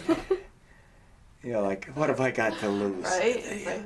You don't have an idea where I've been. Yeah, whatever. Just leave me alone, and we'll be all right. And of course, we handed in that one guy had all our orders, and so they handed them in to the doctors. They took us right straight through, because we were returning and going to be ETS or separating from the Army, basically. I got 2 months early out. Okay. Where are they going to stick me for 2 months of my actual tour? You're going to put me someplace I'm going to hate it. I'm not going to. I got to fit in. Yeah, after you already been through all that. Yeah. To come back it's hard to assimilate back into it. Yeah, so they're not going to find anything for me to do for 2 months. All right. And discharge me. So you got to go home. So I got to go home. Did your family know you were coming? Yeah. I had called them and let them know I'm on my way. I'm back in the States. I was Fort Lewis, Washington. And next day we got our uniforms. We had a nice steak dinner, and everybody got diarrhea because of the rich food. Yeah, stuff you're not used to? No.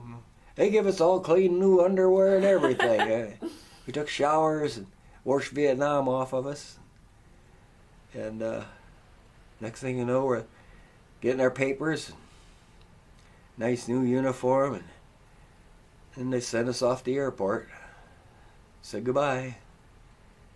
And then things got funny. Here we are. We had a couple beers at the Washington there. What the heck was the name of that city? Next to Fort Lewis there, Seattle maybe. And we're kind of going separate directions and breaking up into smaller groups. And some of us ended up in O'Hare. You know,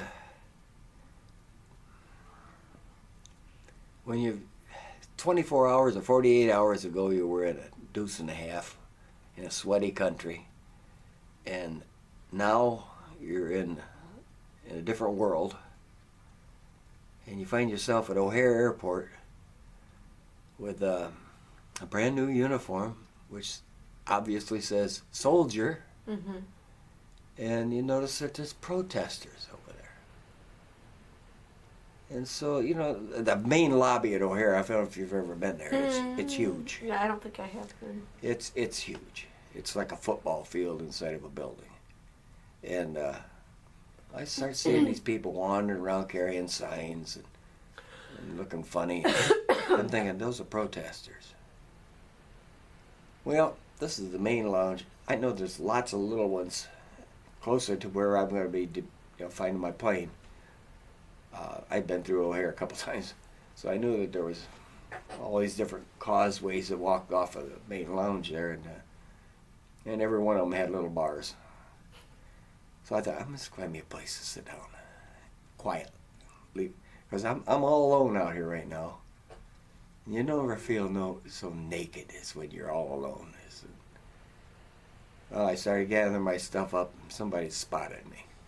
And I turned around, and there's this guy, not even 3 feet away from me, looking me right in the face and asking me how many women and babies I'd killed. And I'm thinking, you don't even have the right to talk to me. You don't have a clue of where I've been or what I'm doing, and I'm feeling really naked. I feel like I got nothing to defend myself with, and this guy's assaulting me. And I just let go of my bags, just let them hit the floor. And I started balancing on my feet, because I knew we were going to fight. And just about time I'm waiting for him to make a first move, because all he's going to do is, I'm going to let him hit me once. Yep. And then it's my turn. Because I'm going to jail in Chicago, I don't care. Nobody talks to me like that. And this pair of eyes and forehead popped up over his right shoulder. And just a little gal. And she, I just shifted my vision from his face to hers, which is just a very short distance, And I locked eyes with her. I almost forgot about him for a second. And then I went back. I was ready to go back. Okay, I'm waiting for you. And she just locked eyes with me and blinked a couple times. And she put her hand on his shoulder. And when he turned his face to look at her and ask what that was about, I give her a little nod, blinked my eyes, picked up my bags, and turned away and walked away. I'm going home. I'm going to go home. I don't want to go to jail. This guy has no idea who he's messing with, because I was only taught minimal self-defense. But right there, it was all coming back. My basic training and all that was coming back. I'm going to hurt this guy. I'm going to hurt him fast. I'm going to hurt him hard if I have to. If I can avoid a fight, so be it. I'm better off. But all I saw of that girl was just her, like her nose up, top of her head, or just peeking over his shoulder. And I think she just saw something in my eyes that said, "This is trouble." Was she another protester? Yes. She was with the protester, the one that was asking me if I was a baby killer. So maybe she was a protester, but he took it to that next level. He took it to he was. He made it more personal. He made it. Attack. She saw something that right. This isn't quite right. Yeah. And she stopped it. I never heard her say anything to him, because I just saw her face, and I realized that, you know, she's reading my mind. Right. And when she touched him on the shoulder, changed her eyes to his, I just, you know, just before she changed her eyes, I went, thank you. Went on your way. And I picked up my bags and walked away. And if of course, it would have been a whole different story if he'd have followed me, or if he'd have tried to stop me. Wow. But he didn't. He didn't try to stop me. He didn't follow me, and he left me alone. So I left him alone. And I don't like to fight. Yeah. I always figure if you talk your way out of it, do it.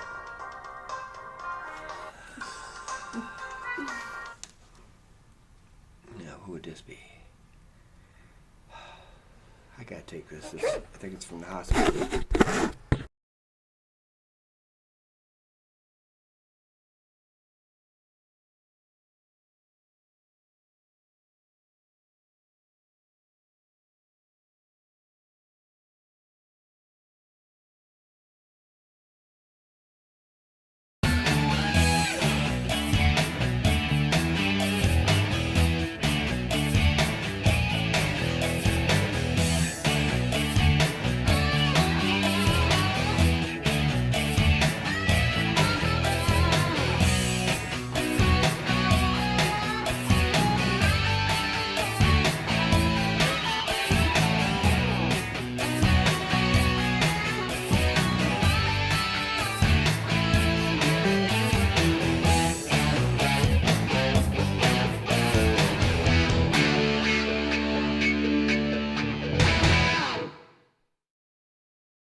Well, I finally got around to my flight. I had 2 hours, 3 hours delay there. I had to sit down. Okay. And I think, yeah, that must have been the time.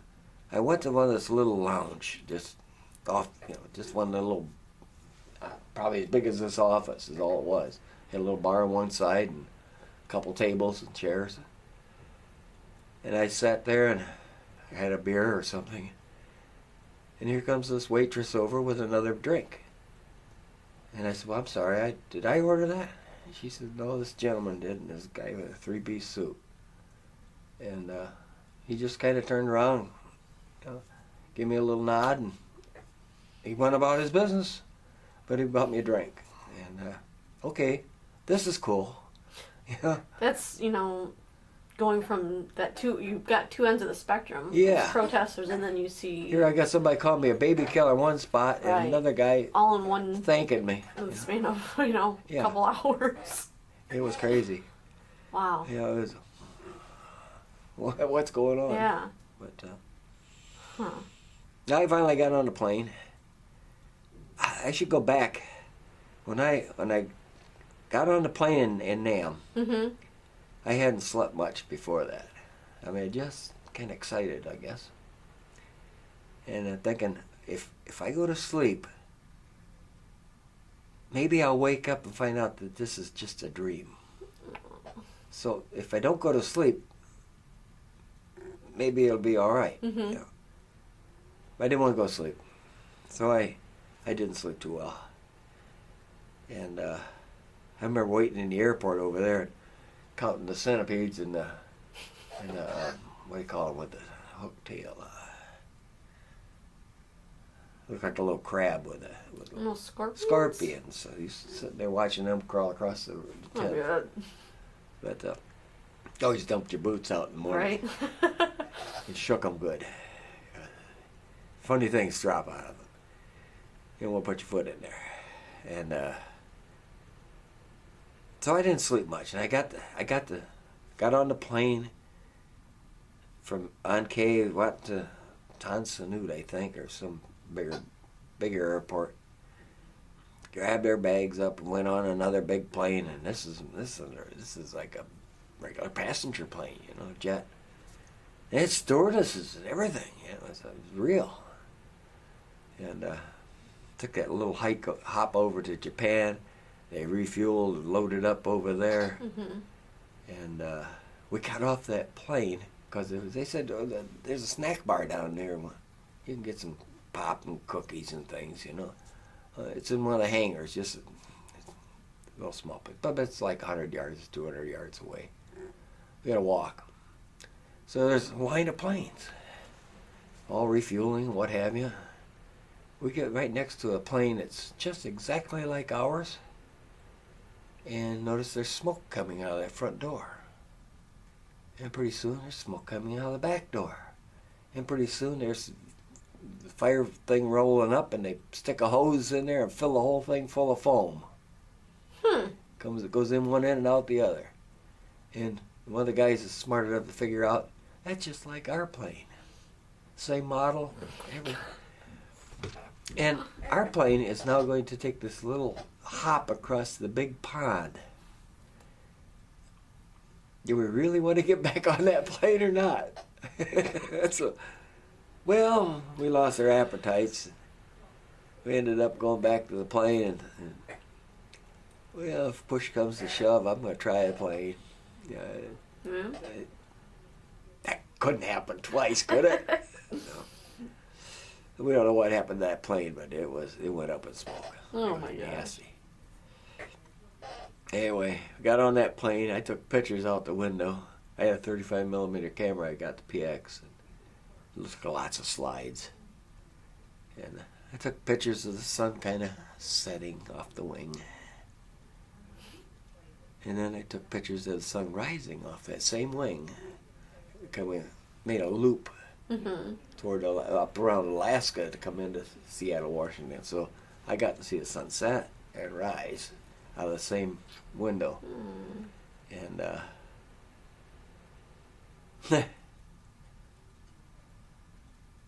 I had some times trying to stay away, trying to sleep on there.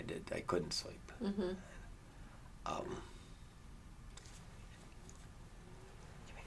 Can I shut this off for a minute?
Mom and Dad, my older brother, who had just gotten out in January out of the Army. He was there with his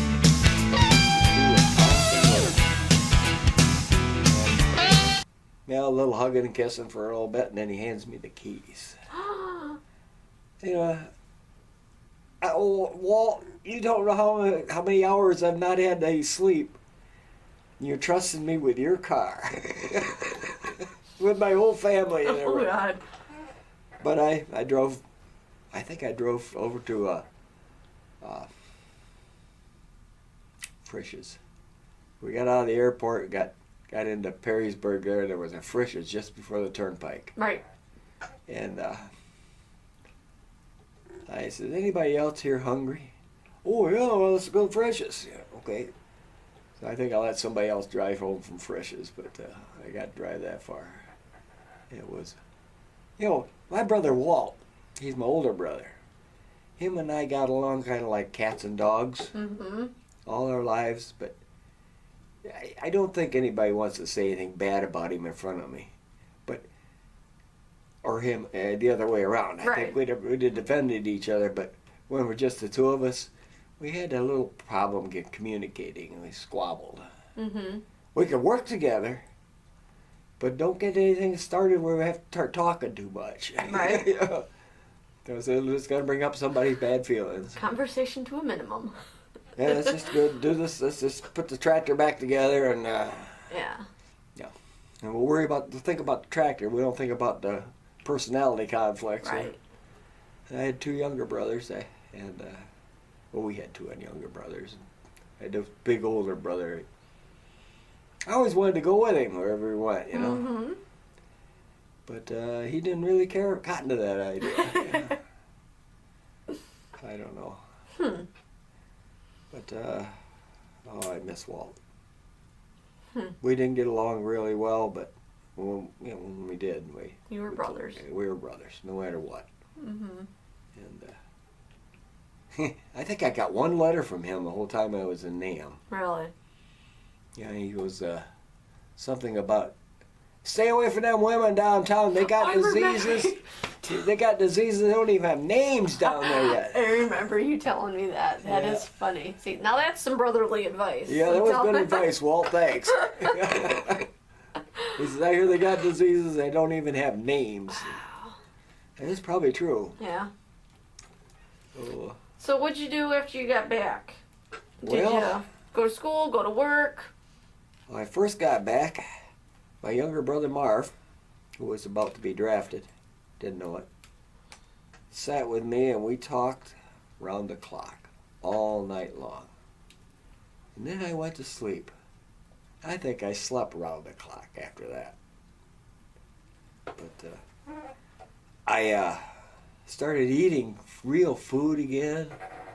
I weighed about 150 pounds or 155 pounds when I got back. And, like my brother always said, you were just so skinny. Well, I put on some weight. And, I had a couple beers with some guys, but I had already made up my mind I can't drink back here like I remember you telling me that. So I would drink a beer or two, but then I switched to pop, and that was it. And then my older brother who got out in January, had found a job at Brush Beryllium, and he was working there. And he talked to the personnel manager, and he told me to come in for an interview. He said, you get over there next Monday or something, and get your butt over there and do an interview. He told me the guy's name, Charlie Pogan, I think it was Charlie Pogan. He says, he's a personnel director. He says, he wants to interview you. Okay. So I went over there, talked to him a little bit. He asked me a few questions, like, what's your high school education? What did you do in the service? And he was an old soldier, too. I know that. And then he says, when do you want to start working? This is like Thursday or Wednesday or something. And I said, oh, I've only been home for 2 weeks, 3 weeks. How about next Monday? Okay. Be here at such time and go through the guardhouse. And then I started working. And I worked there for quite a few years. I got laid off a couple times in there, but my first production job was busting bags in the ore shed. That's where I found that ore.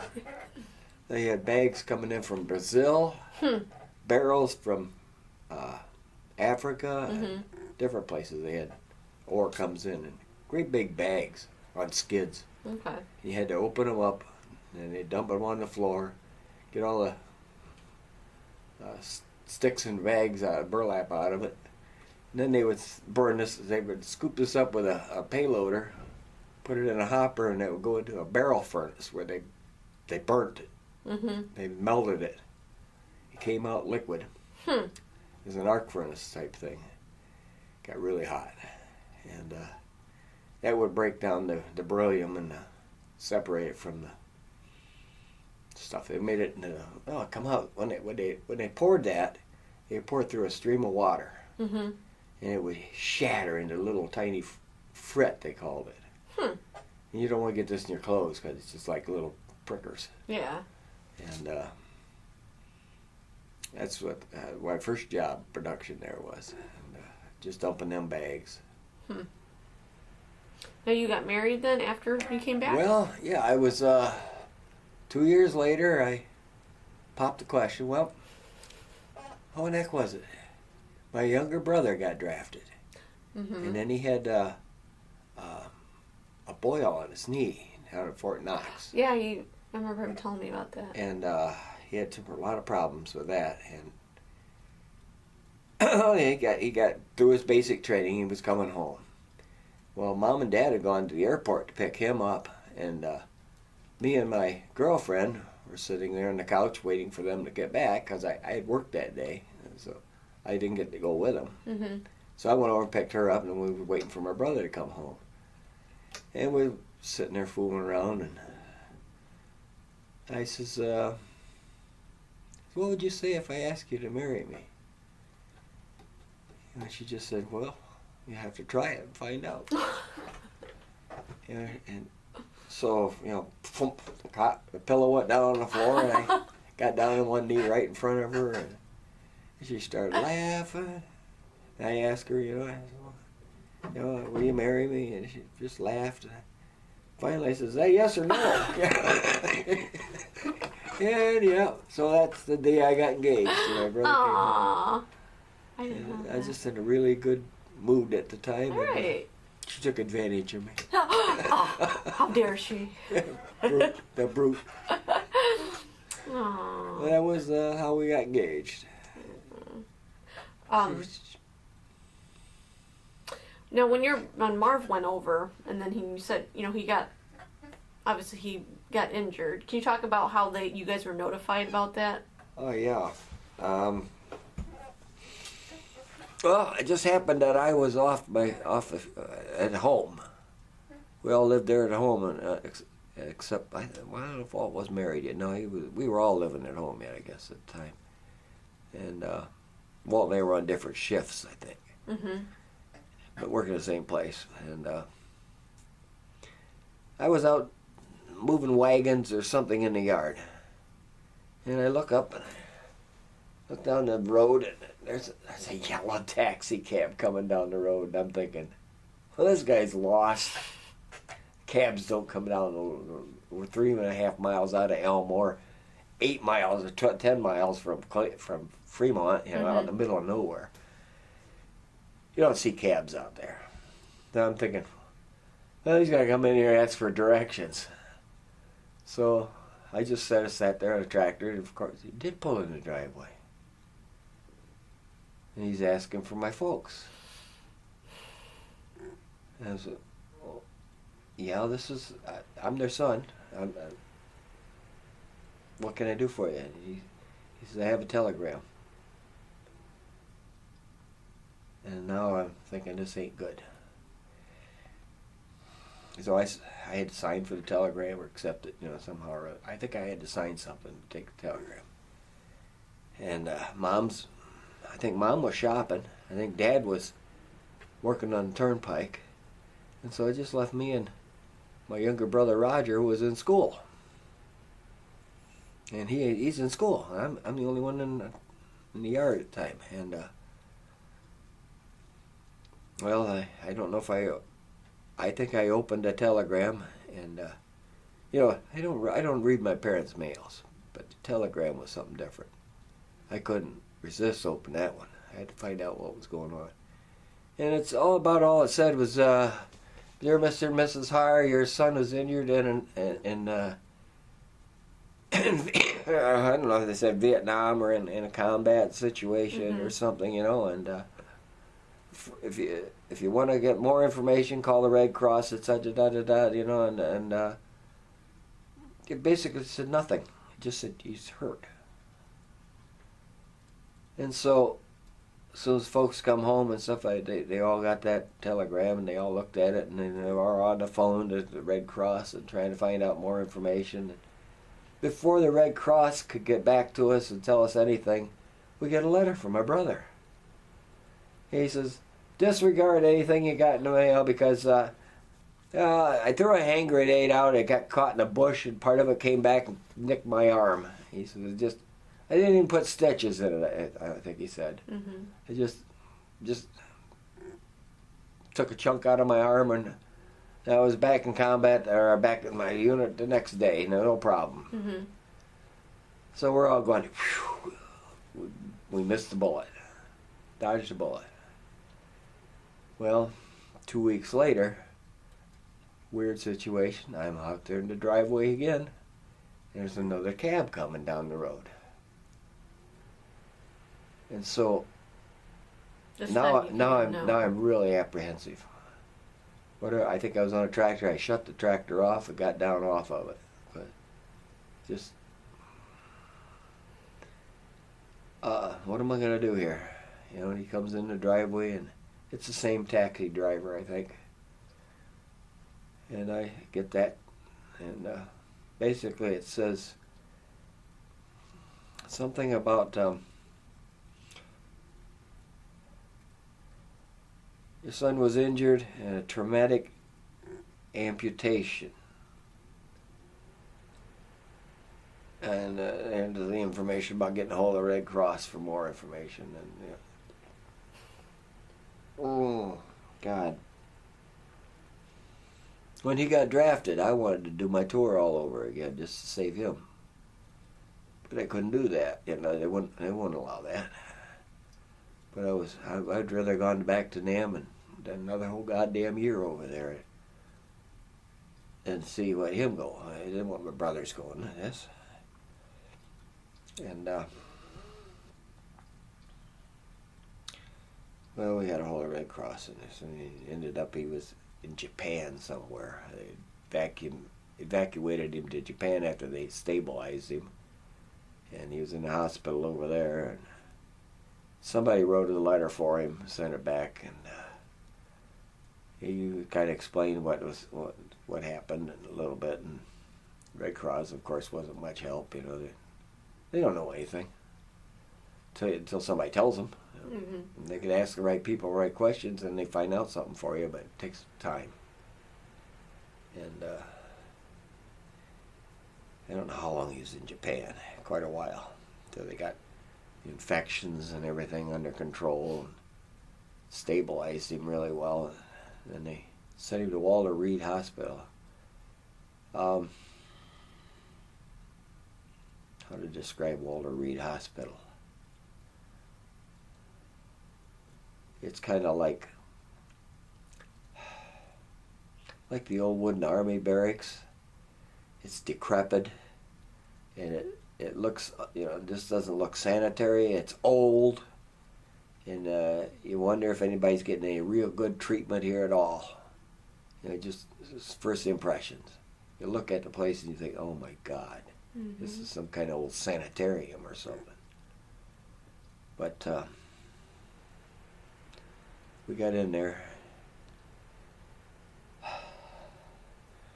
Marv had his right arm in a sling. And he actually had a Kotex on his back with a couple pieces of tape because he was still seeping out of that one big wound in his back. And Mom cried, and he says, watch this. He says, slips that sling off his hand, and then he lowers it down. And he leaned on a bunk with his left hand, and he moved that arm a little bit. Maybe 2 inches. Just moved it a little bit. He said, look at that. Mom thought, he's crippled. We all did. And we thought, oh my God, that's all he can do? And he says, Mom started crying, and he says, no, wait, Mom. He says, if you see I can move it, that means the nerves aren't cut. If the nerves aren't cut, I can make the muscles work again. So he was optimistic about it. And of course, then Mom cried because she was happy. And it was a terrible thing to see him like that. Well, if you ever, I don't know, you probably never take his shirt off in front of you, but if you ever saw those scars, it's horrific. And like Marv says, he's got medals that he can't take off. He's got reminders of, he says, I would just soon not to have them. But like he tells me, or he tells people when they see me, he says parts of me are still back in Vietnam. That's true. little bit to pieces. And he spent more time in hospitals than I spent in my whole tour of the Army, 2 years. Yeah, it seemed like he spent so much time. Amazing thing they did with his hand. Right. He's one of maybe only few thousand people that have ever had that operation. And he says, I don't know if anybody else got it to work like mine. He says, it was all willpower. He had to make it work. Make it. He says, if you don't have the willpower and the push to make it work, it won't. You'll just be there. It'll be just a dead piece of meat hanging on the end. Yeah, it's more for looks, not functionality. Yeah, he wouldn't have any function if he didn't make it work. He did. Huh. I'll tell you a little story about Marv. He got out of the Army and he got healed up pretty well. He was all on a recovery time, and he liked to weld. And we did some welding in school. We learned how to weld. He said, I was welding something in the garage. And he looked at me and he said, well, there's something I'll never be able to do again. And I looked at him and I said, why not? He says, look at this. His nerves are just crazy yet in his hand. He just couldn't steady anything up. I said, well, how do you know you can't weld? Have you tried? He said, look at this. It just wiggles. I said, you got two hands. Steady it. And he says, can't you try that? Well, I don't know. He said, I'll probably never be able to weld again. Slightly bullheaded.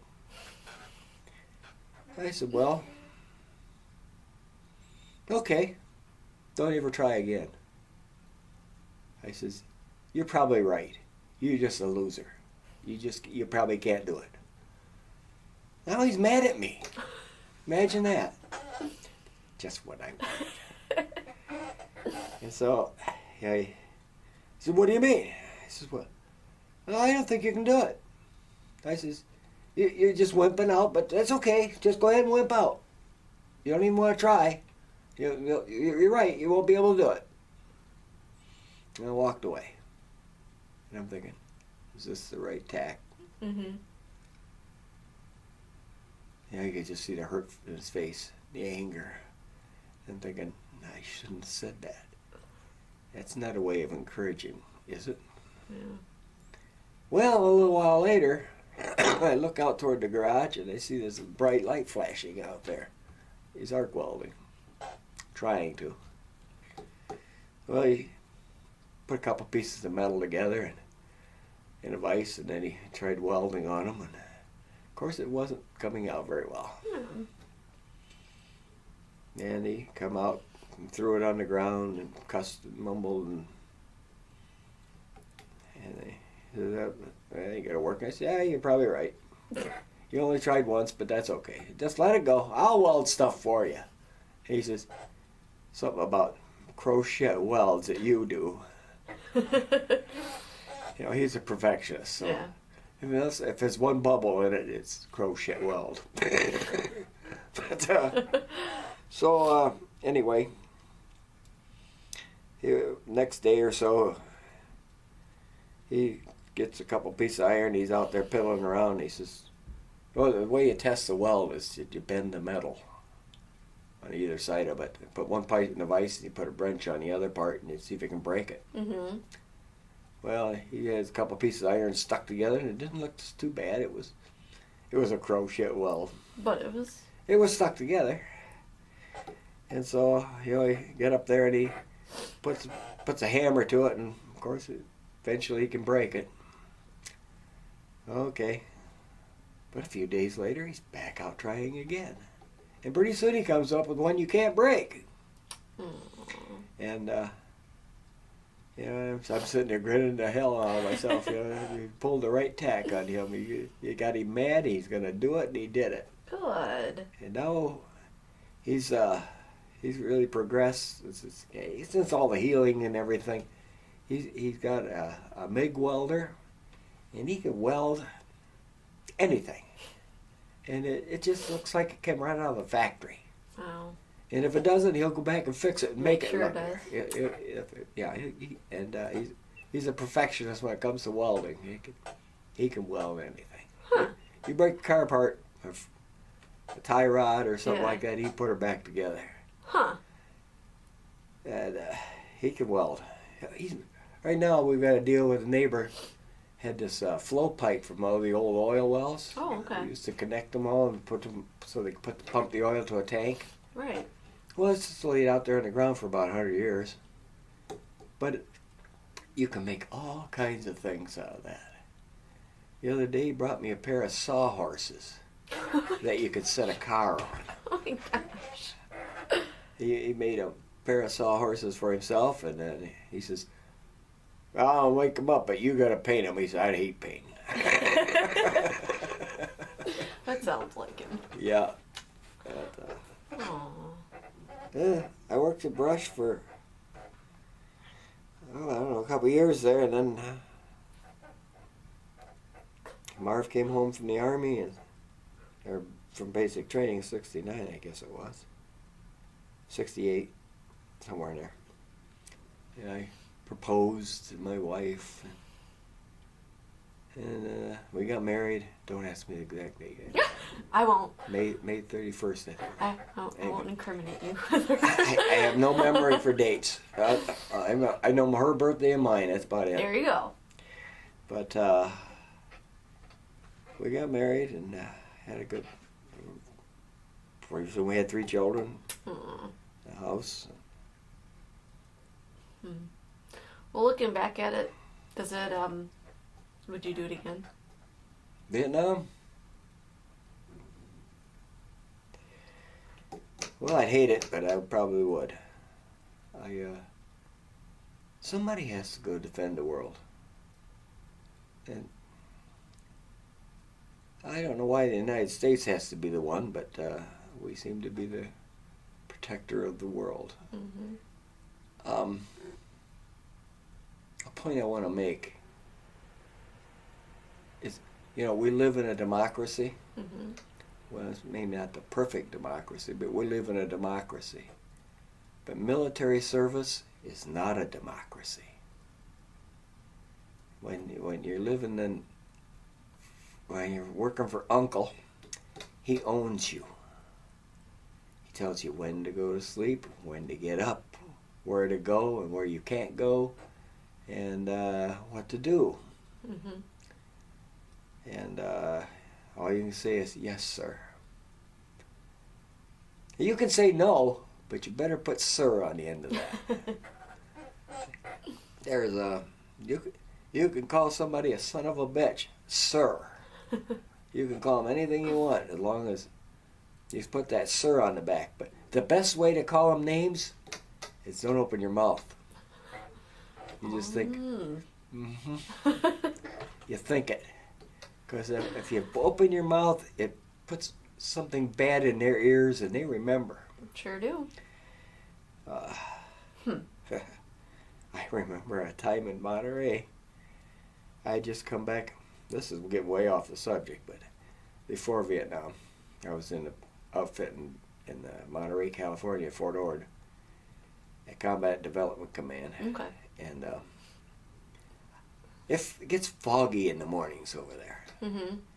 and if you've been out till like 2 o'clock in the morning on Sunday night, why Monday morning you got to get up at 5 or 6 and heading for the chow hall and through the fog, you feel a little grumpy.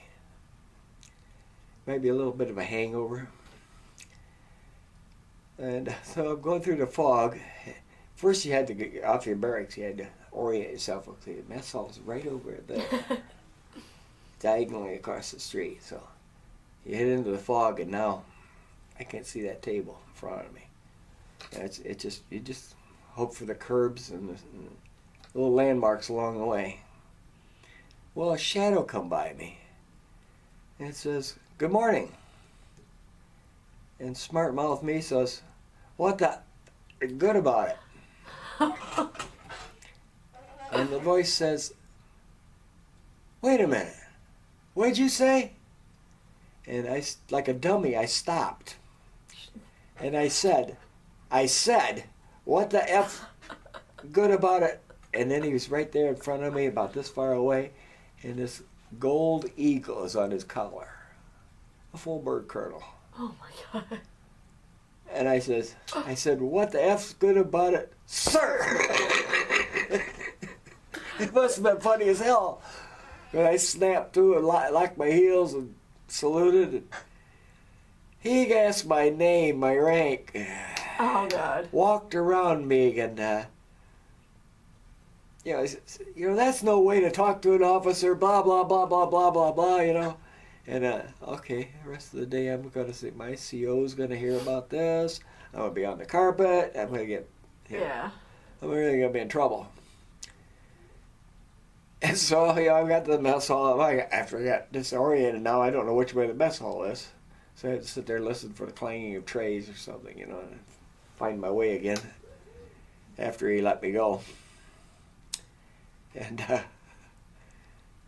I went out to the range, did my thing, came back, and nothing happened. Back out the next day, same old business as usual, and come back and expecting to hear a report to the orderly room, nothing. After 5 days, I decided, I'm not going to get called on the carpet about this. And then I started thinking about it. If I was a full bird colonel, and I walked through the fog and said good morning to somebody, and they said, what the F's good about it? And then they stopped when I told them to, and they saluted me. How funny is that? True. You should see the look on that private's face when I locked his heels. I walked up and he recognized I was an officer. I bet he's telling that story all over. He says, you should have seen his face. Oh my gosh. I bet he had to go home and change his shorts, That's funny. I never did hear anything from, he didn't turn me in. I think he did the damage by looking at me, Yeah, he knew what he was doing. He's got me scared. I swung the bullet for 3 days, for 5 days, till I realized that I wasn't in trouble. Shaking in your shorts. Yeah. Aww. Sometimes my motor mouth gets me in trouble. It can happen. It can happen. You probably have no idea you have no, you've never been in that kind of trouble. No. Not even with your sister. No, try not to. Try not to. No, don't try. Oh, God. It was crazy. Well, do you belong to any military organizations? VFW, American Legion, anything like that? No, I thought about joining the Legion when I got back. But my, I don't know, I got this bad vibrations when I talked to anybody from the Legion. They just acted like they didn't want to have anything to do with us. Okay. But my younger brother Marv, now, he joined the Legion for a little while, and he got back. Until he found out that they really thought he was scum. Yeah. Because it wasn't a real war, Yeah. People die, you get shot. That's a war. A war's a war. A war is a war, whether it's authorized or it's a police action. It's conflict. Still, yeah, conflict. When people die, it's a war. And, he pretty much convinced me that I didn't want any part of that. Yeah. And my brother and I got the dubious honor one time. Some of the Legion people called us up and asked if we still fit our uniforms. And, well, yeah, we do, kind of. A little snug. Closet shrinkage, I know, that happens. Yeah. So, anyway, we presided over a funeral. Some guy from Woodville, I think it was, passed away, and then he was going to be buried in the Elmore Cemetery, and he had no family. So the Legion was going to give him a military ceremony. They played taps. And he got one person over here playing the lead in this and playing the echo. That's rough. I think I can hear that in heaven. It's rough. When I go, my wife's gonna play taps. Have somebody playing taps for me, because that just makes me want to sit back and salute. It's a tribute to the soldiers. And so we went and did that. Then they asked us for Memorial Day. You guys carry flags in the parade? Okay, we fit our uniforms. We got there and we marched through the parade and got to the monument there in Elmore, and they had some speaker up there and he's talking and he's thanking everybody that fought in the Revolutionary War, Civil War, and Korea, and World War One and World War Two. And then he sat down.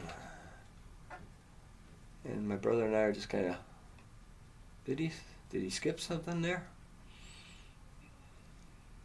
And I don't know, the big one in the American Legion there got up and talked to him a little bit. He said, "Oh yeah, it wasn't declared a war; it was just a police action. But also, we'd like to thank those veterans who've served in Vietnam." You know, it was afterthought. And my brother and I looked at each other, and if we weren't holding the American flags, if we would have been carrying rifles or something, you know, just they would have hit the ground and we'd have walked. Right. We were just so goddamn pissed, insulted and slapped in the face. But this guy apparently didn't think that Vietnam was honorable. Well, a lot of people thought that.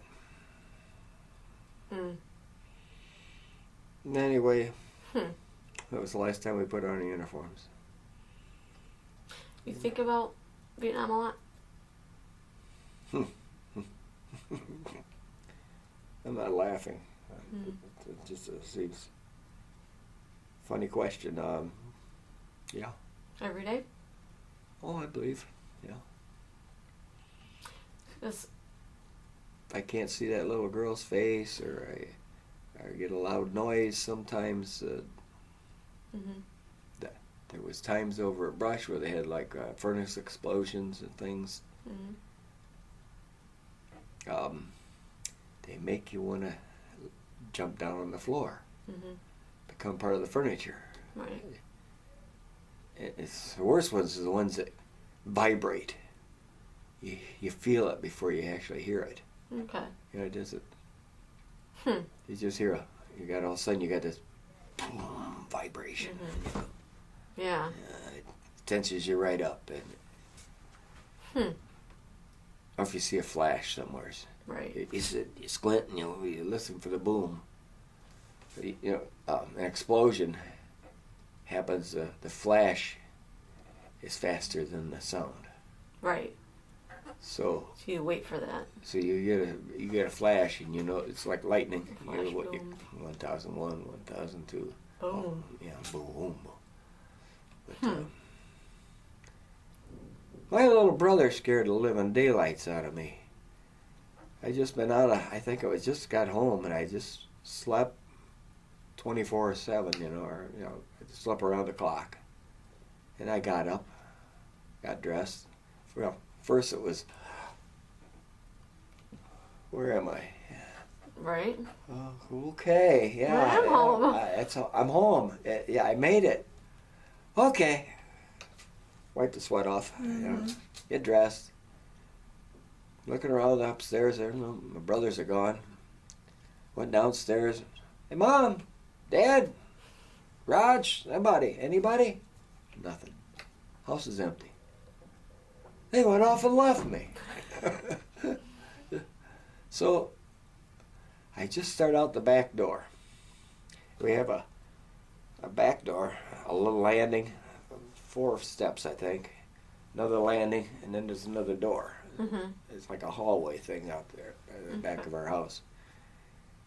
Well, it's summertime, so the door at the bottom's open. I come through the screen door, and I come off the end of that landing, and just as I'm ready to take that first step, I hear something. It's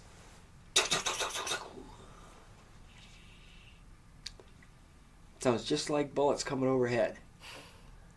Bullets snap when they come. When them bumblebees come flying by, they snap. It's like a whip. They crack right over top of your head. And part of me says, okay, hit the dirt. And another part of my brain says, you don't have to do that. We're not there. And the first part says, shut up and get down. Dive. And so there I am, sliding out the bottom landing on my face, looking in the direction I heard the noise. And there's my little brother, my baby brother, with a .22 pistol, automatic, and he's shooting at targets.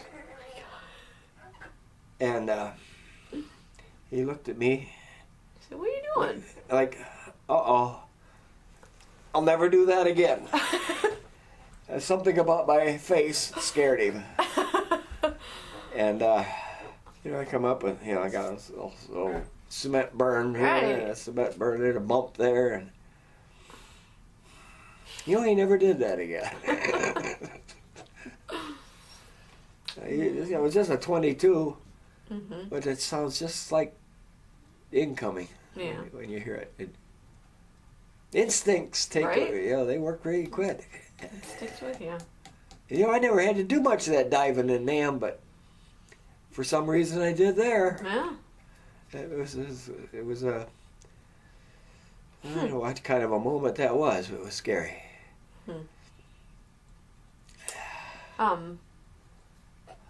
You think it was a necessary war?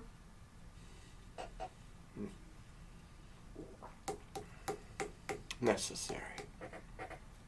Or justified, I guess. However you want to phrase it, but... I think someone has to stand up against tyranny somewhere. My mother used to argue with me about, I don't know why we got our noses into this country or that country. And I kept thinking, Mom, please listen to this. If nothing else comes through, listen to this. We're going to fight tyranny and corruption somewhere in the world. Would you rather fight it over there or right here in our backyard? And she said, but I still don't understand why... I can't understand why you did that. Why we have to get our noses into this. Okay, I guess I'm not going to explain it. Right. I don't have anyway. And we got going. When I first got back from NAM, it seemed like every third word was an F word. Yeah. I just didn't know how to talk about people anymore without using the F word. And Mother and I got in this little debate about why we're fighting in all these other countries, why we got our nose in the place. And I kept biting my tongue on the F word. Because I don't say the F word in front of my mother. Yeah. I wasn't raised that way. And so the more I bit my tongue and tried to explain the matter I got, and the madder I got, the more she laughed. She thought it was hilarious seeing me so upset. And finally I said, Mom, I can't talk to you anymore. I'm going away. I almost said the F word again. And she just laughed. Oh my God. She just see me so frustrated. Then I went talking with my brother one time in the living room. And there's a few little words Vietnamese that I picked up, like Dung Lai means halt. Didi Mao means get the hell out of here. Yeah, I do remember that one. And Domami means something else. Domami or Domami. That's mother intercourse here as I clean it up best I can. Domami. Yeah. And I called somebody a domammy or said something about domammy in front of my mother one time, and, not knowing forgetting if she was there or forgetting what I was saying. And I shut up real quick, and my brother Marv knew on that one because I told him, And so a little while later, she goes, "Hey Jim," she says, "what's this Diwali thing?" I said, "Mom, it's a bad word. I shouldn't have said it, and I'll never do it again. But just don't." But it's Diwali. What's Diwali mean? And finally, Mother, I'll have to explain it. I'm going to say this. I tried to be as polite as I could to say that, tell her what it meant. Yeah. But all she got was that Duwally really drips my triggers. Oh my God. And so she would Duwally, and she's talking to the neighbor lady on the telephone. She said, Jim come up with this Duwally thing, and I don't know what it means exactly. Mom, stop it. But, oh my gosh. She thought it was Duwally. I don't know where she got Duwally out of the nanny. Oh, Jesus. She was a card. My mother, she had a sense of humor, but it was different. She was the disciplinarian in the family. Got it. I don't think my dad ever laid a hand on me, except one time when I asked for it really bad. But Mom had this. Mom was a slightly portly lady, and she had this plastic belt. It was about an inch wide, about a 1/16 of an inch thick, and a buckle on the one end. Uh-oh. She could reach you across that room. Yeah, she'd get mad at you, she'd take a swing at you. She'd pull off that belt, you knew you ought to get some distance, because he could reach you. Oh my gosh. Get close. The only time I ever got Dad mad enough to hit me was he come in out of the field. He was so tired and dirty and sweaty, and he bent over to do something, and the cigarettes fell out of his pocket. And he reached down for him, and I was quick, and I just swept that pack of cigarettes away from him and teased him with it, And he said, give me them. And he says, I'll think about it. And with that, I tossed him up on the summer kitchen roof. And I turned back to look at him just as I saw that big old paw slap me right upside the head. Knocked me right down on the ground. And Mom goes, Harold! You're going to hurt him. I just put my hand up. I said, I deserve that. I deserve that. I asked for it. I'll get the cigarettes. And I went and got a cane pole and knocked them down off the roof and walked over and put them in my dad's hand. And it hurt him more than it did me. Right. To hit me. Yeah. But I think that's the only time he ever raised a hand to me. Other than, swatting on the butt once in a while, but.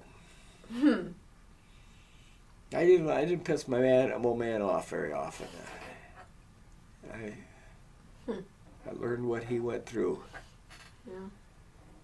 Well, we were in a service. My son served 2 tours over in Afghanistan or Iraq and Kuwait. And you just worry every minute. It's what my grandpa said when my dad was over in Vietnam. He said everybody at work was like, his name's John, and said they thought, John, we're gonna lose you too. Like, my grandpa was just a nervous wreck the entire time. Yeah. So I can't even. Just hearing the stories, I can't even imagine what it feels like. It's a worry that you don't know until you have to have it. I had funny feelings while I was away. I'm not going home. Right. Okay. But I couldn't put myself in my parents' shoes. Because you were there, you knew what was going on, and it's the unknown. It's the unknown for them. They're just totally, you don't know. Yeah, it's the unknown. You don't know where the kid is. You don't know what time it is over there. And you don't know what's going on. And then he won't write. Right. I know this one, and I can understand why he's not writing. But, God, anything would be just, tell me to go to hell. Yeah. Okay. That's the best note you can get. Yeah, anything.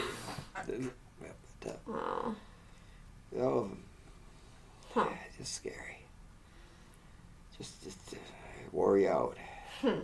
I recorded everything I could get on ESPN and all that, and it would pop up about that there. And I remember the one episode where Schwarzkopf says, and this is the luckiest man in the world. And it shows him a Jeep or a vehicle going across a bridge, and just as it gets across, the bridge blows up. And It was an Iraqi that we'd sent a missile in on the bridge. But a split second either way. Split second, if he'd have been just a little slower, he'd have been vaporized. This is the luckiest man in the... They had one of those smart rockets or whatever. Yeah. They had a camera on the bridge. And you see this guy go across the bridge? And Boom. poof. I bet he had to change his shorts. Yeah, just imagine. You know, I've been in transportation, so a truck driver, so... Yeah, but looking in the mirror, you go, oh, shit! yeah, you see what's going on behind you. Holy mackerel. Yeah. Huh. I had one incident where we found a landmine. What do they call them now? IEDs? Or something like that. Explosive device. Improvised explosive device. They were landmines back in my day. And just so lucky. Knock on wood, that lucky. We were towing another truck. And went by this place where whole convoys have been going by all day. And something went ka-woof. And it picked my back of my truck right off the ground and bounced it. And we were towing another truck at the time. Front of that truck had to go up in the air. And that was the only time my sergeant had wanted to drive. So it was the only time I ever got to ride shotgun. You know what? I do remember you telling that story. I don't know if I got that on tape. Yep, you got that one. But yeah. And because you said you kept, like you said, everybody was going through it all day, and then you just must have just hit it just right. Just right. Or somebody detonated it or something. Yeah. We got through there, and my sergeant looked at me like I was with him. Yeah. Hey, he says, like, what do we do? And I said, Keep we're going. not rolling. We're still rolling. Just keep going. Don't stop here. So we went down the road a little ways and stopped. And of course, the gun jeep had heard the explosion, and they came back to find out what was up, or they came up on us. And the only thing we could see was a little palm tree, little island out in the middle of the rice paddy, about must have been 500 yards out there. Wow. And a couple hundred yards anyway. And they got an M79 grenade launcher out and boom, blew up 3 grenades out there on that island just in case there's somebody hiding out there amongst the little trees. And nobody came out the other side. But Never know. you should have seen them trees shake though. I bet. The whole picture just welled. Huh. But there was nothing really we could do. We just checked everything for leaks and no leaks, so we drove on. Kept on going. I need to take a little break. Actually, yep, we'll stop it there.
town and just walk around the main street, you know, little town of Elkhorn.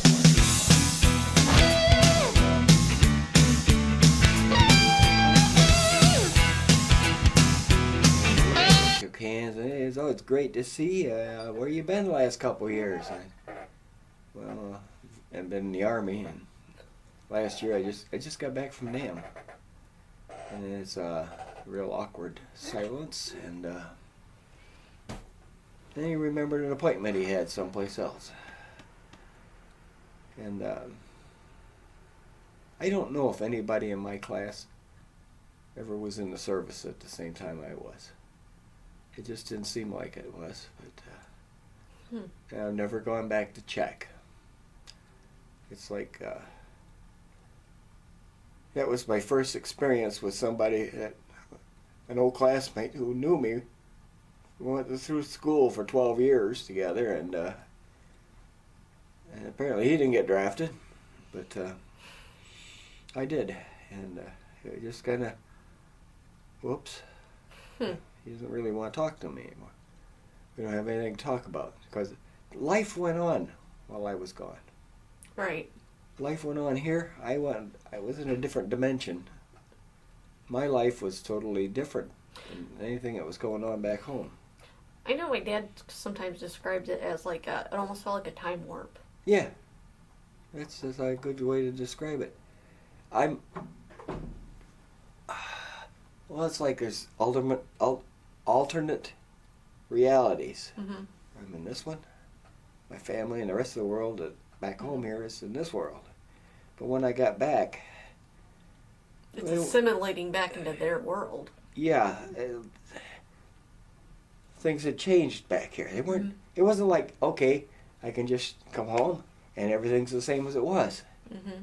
No, time has gone by and things have changed, and people have gotten older. They've come up with different ideas on things, and we just kind of don't quite match anymore.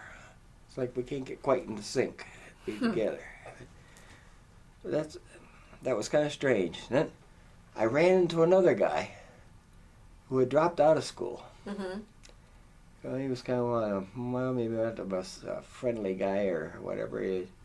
He dropped out of school and went in the Army. Mm-hmm. And I run into him up there in town. I don't know if it's the same day or the next day. And I knew he'd been in the Army. And when I mentioned the Army, he says, "Let's go get a coffee or something." And what's the name of that place? Out on 51 there by Genoa. It's called Ernesto's now. It's a Mexican restaurant. Mexican restaurant, but it used to be like a bar and grill type place. Yeah, I know what you're talking about. He took me out there, and of course I don't drink coffee. I just sat there and had a pop with him, I guess. And we talked, and he talked about his experiences in Germany and in the Army and stuff. And it was, I actually got a welcome home from him. And he had dropped out of school. He was one of the bad boys. Yeah. Him and his brother always fought. And gym class had put the boxing gloves on to both of them, and we'd have to sit and watch them fight it out sometimes. And, and I guess he would consider maybe a bully. Mm-hmm. But him and I never had a problem. I've been blessed with the idea that I can get along with most anybody. Mm-hmm. And it's kind of like, it's anti, I guess, my brother. My brother thinks he can't get along, he can't talk to girls. They all hate him, just from looking at him. Right. They just hate him. And I don't know where he gets this attitude, but I said, you just got to talk to him, Marv. You just got to... nobody want to talk to me. Okay, fine. Drop the subject, Jim, because it ain't going anywhere. Right. But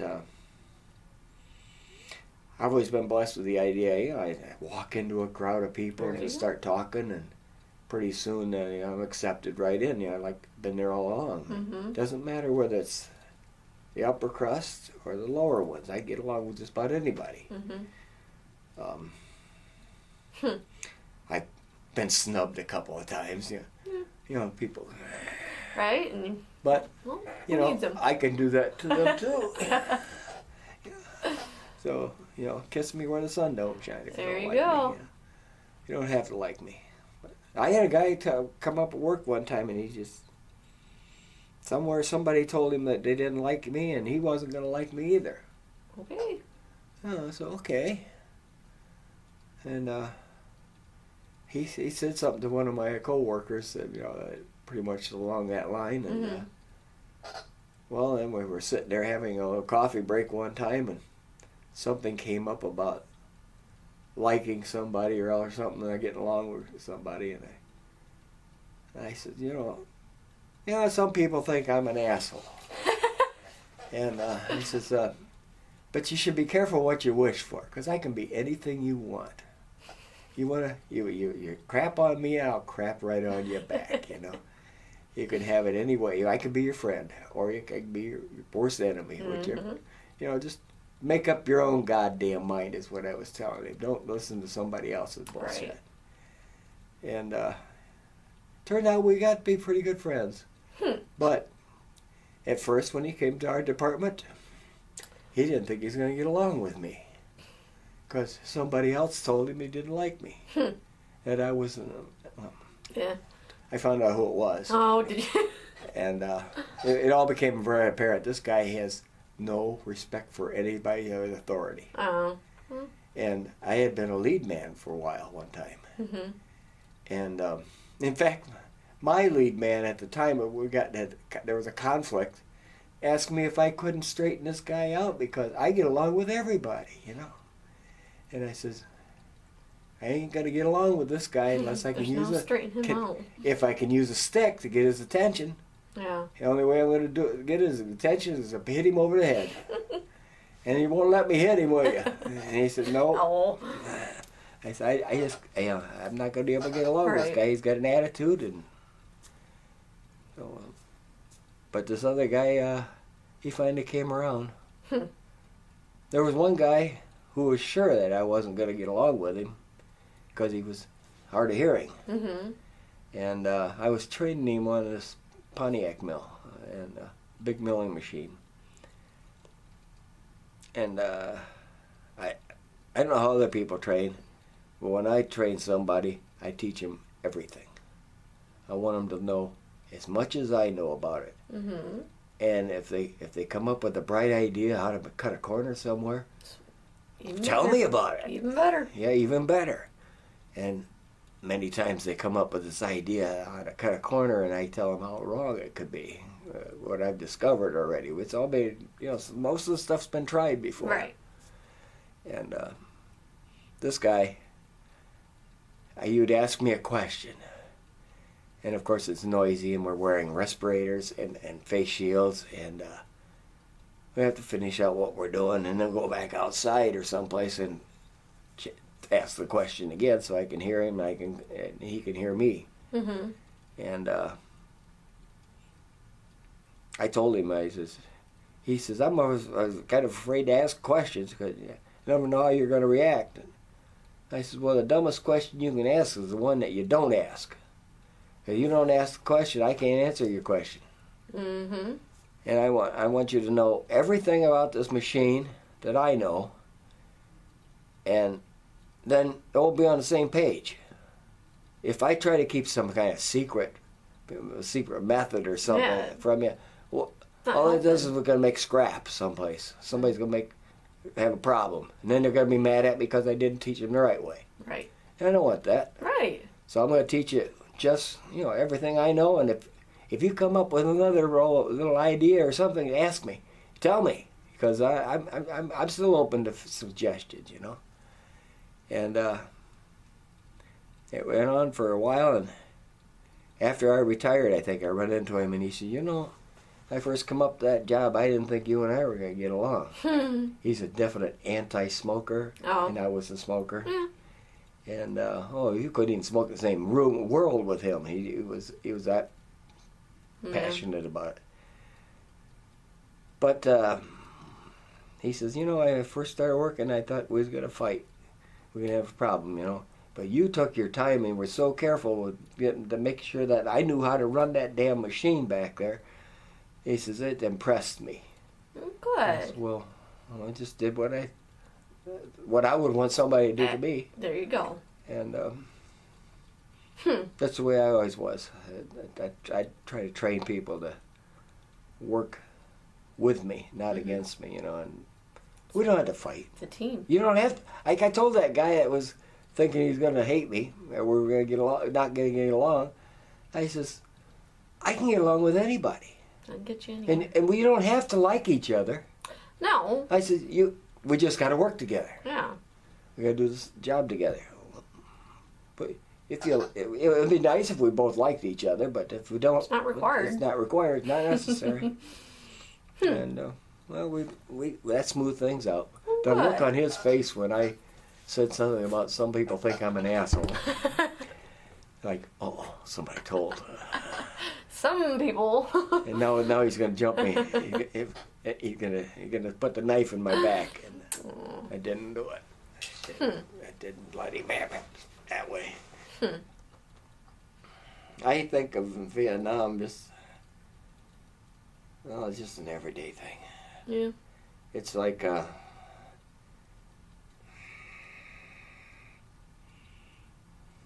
you never forget, but the ghosts come back and you don't have to forget them, but you end up making a little bit of friends with them. You know what I'm saying? You never quite forget. And they don't haunt you as bad as they used to. They don't wake up in the middle of the night sweating. You don't wake up in the middle of the night because you kicked your wife in the middle of the night and she let out a war whoop. I had a pretty touchy point there where I think if my wife would roll over and touch me, it'd scare the hell out of me. Right. And a couple times I don't know where I was at, but I was fighting back. And she stuck with me though. And I don't do that anymore, I don't think. Yeah. I can still jump. Right. God, you don't know what it's like to be sleeping and you don't want somebody touching you across your legs or something while you're sleeping. Very, very true. It's just like I had that rat crawl across my legs. So I was laying there bare naked almost. I had just my skivvies. Yeah. You know, skivvies don't have zippers on their flies. Right. Right. And you feel something going across. Yeah. Now, it's bad enough when you think maybe it's a scorpion. Yeah, but no, this is too heavy and it's... Do you know how warm rat feet are? Nope, don't want to know either. You don't want to find out. When you're laying there sort of sweaty and these little hot little feet just crawl up. Good Lord. Oh, Yeah, not good. not a good thing. Makes you sleep with the covers tucked right up under your chin. Yeah. I hated that. It only happened once. I think it must have happened to my brother too. Because he said something about, I mentioned hot little feet and his eyes lit up. Yeah, he knows what I'm talking All about. right. Somebody asked him one time what kind of tents he lived in over there. He told me about that. And he says, I couldn't believe he asked Said that. tents. Tents. We didn't tents. have tents. You slept where the ground hit you in the butt when you were too. Yeah. He was in the infantry. They didn't have a lot of tents. I slept half my time in Vietnam in a truck cab. I Do you believe know? it. Do you know that you can hypnotize yourself to sleep? Really?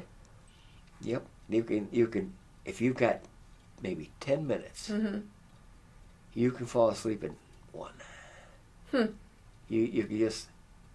Well, maybe it's just because you're tired. Right. It has a lot to do with it. But the seat back on this side used to come loose. It's like a metal frame with a padding inside of it, or on the outside of it. Like you lay that up against the passenger's door on a slant, and if you pull into a place where you're loading for the ammo dump or something in the middle of the night, got off at 4:30 in the morning or 5:30 in the morning, and old dark 100 they call that. And you're kind of back in the line. You got to wait for everybody to move up, move up, move up. Flip that paddle over there. Get over there. And just turn it off. Pretty soon somebody bangs on the door. Move up. Okay. And if you find yourself in a situation where you might get 10 minutes of sleep, You'll take it. do it. You jump over there and do it again. And you can program yourself to just go to sleep. Huh. It doesn't work all the time. And waking up sometimes is spooky. It's rough. Also learn that if you take a cigarette, put it between them two fingers, and light it, and just put it so just past the filter. And then you just, it goes off. About 9.5 minutes later, your finger's going to get burnt. You'll start feeling it. So you wake up. Yeah. If you're really tired, though, You drop it. you end up with blisters. Oh my gosh. But, yeah. Huh. Yeah, you can. If you're really tired, your body just fights the signal. It says, no, that doesn't really hurt. Yeah. No. Well, yeah, it hurts. Wake up. Yeah, time to wake up. So. Well, all right. What do you think? Okay. You're good? Good. All right.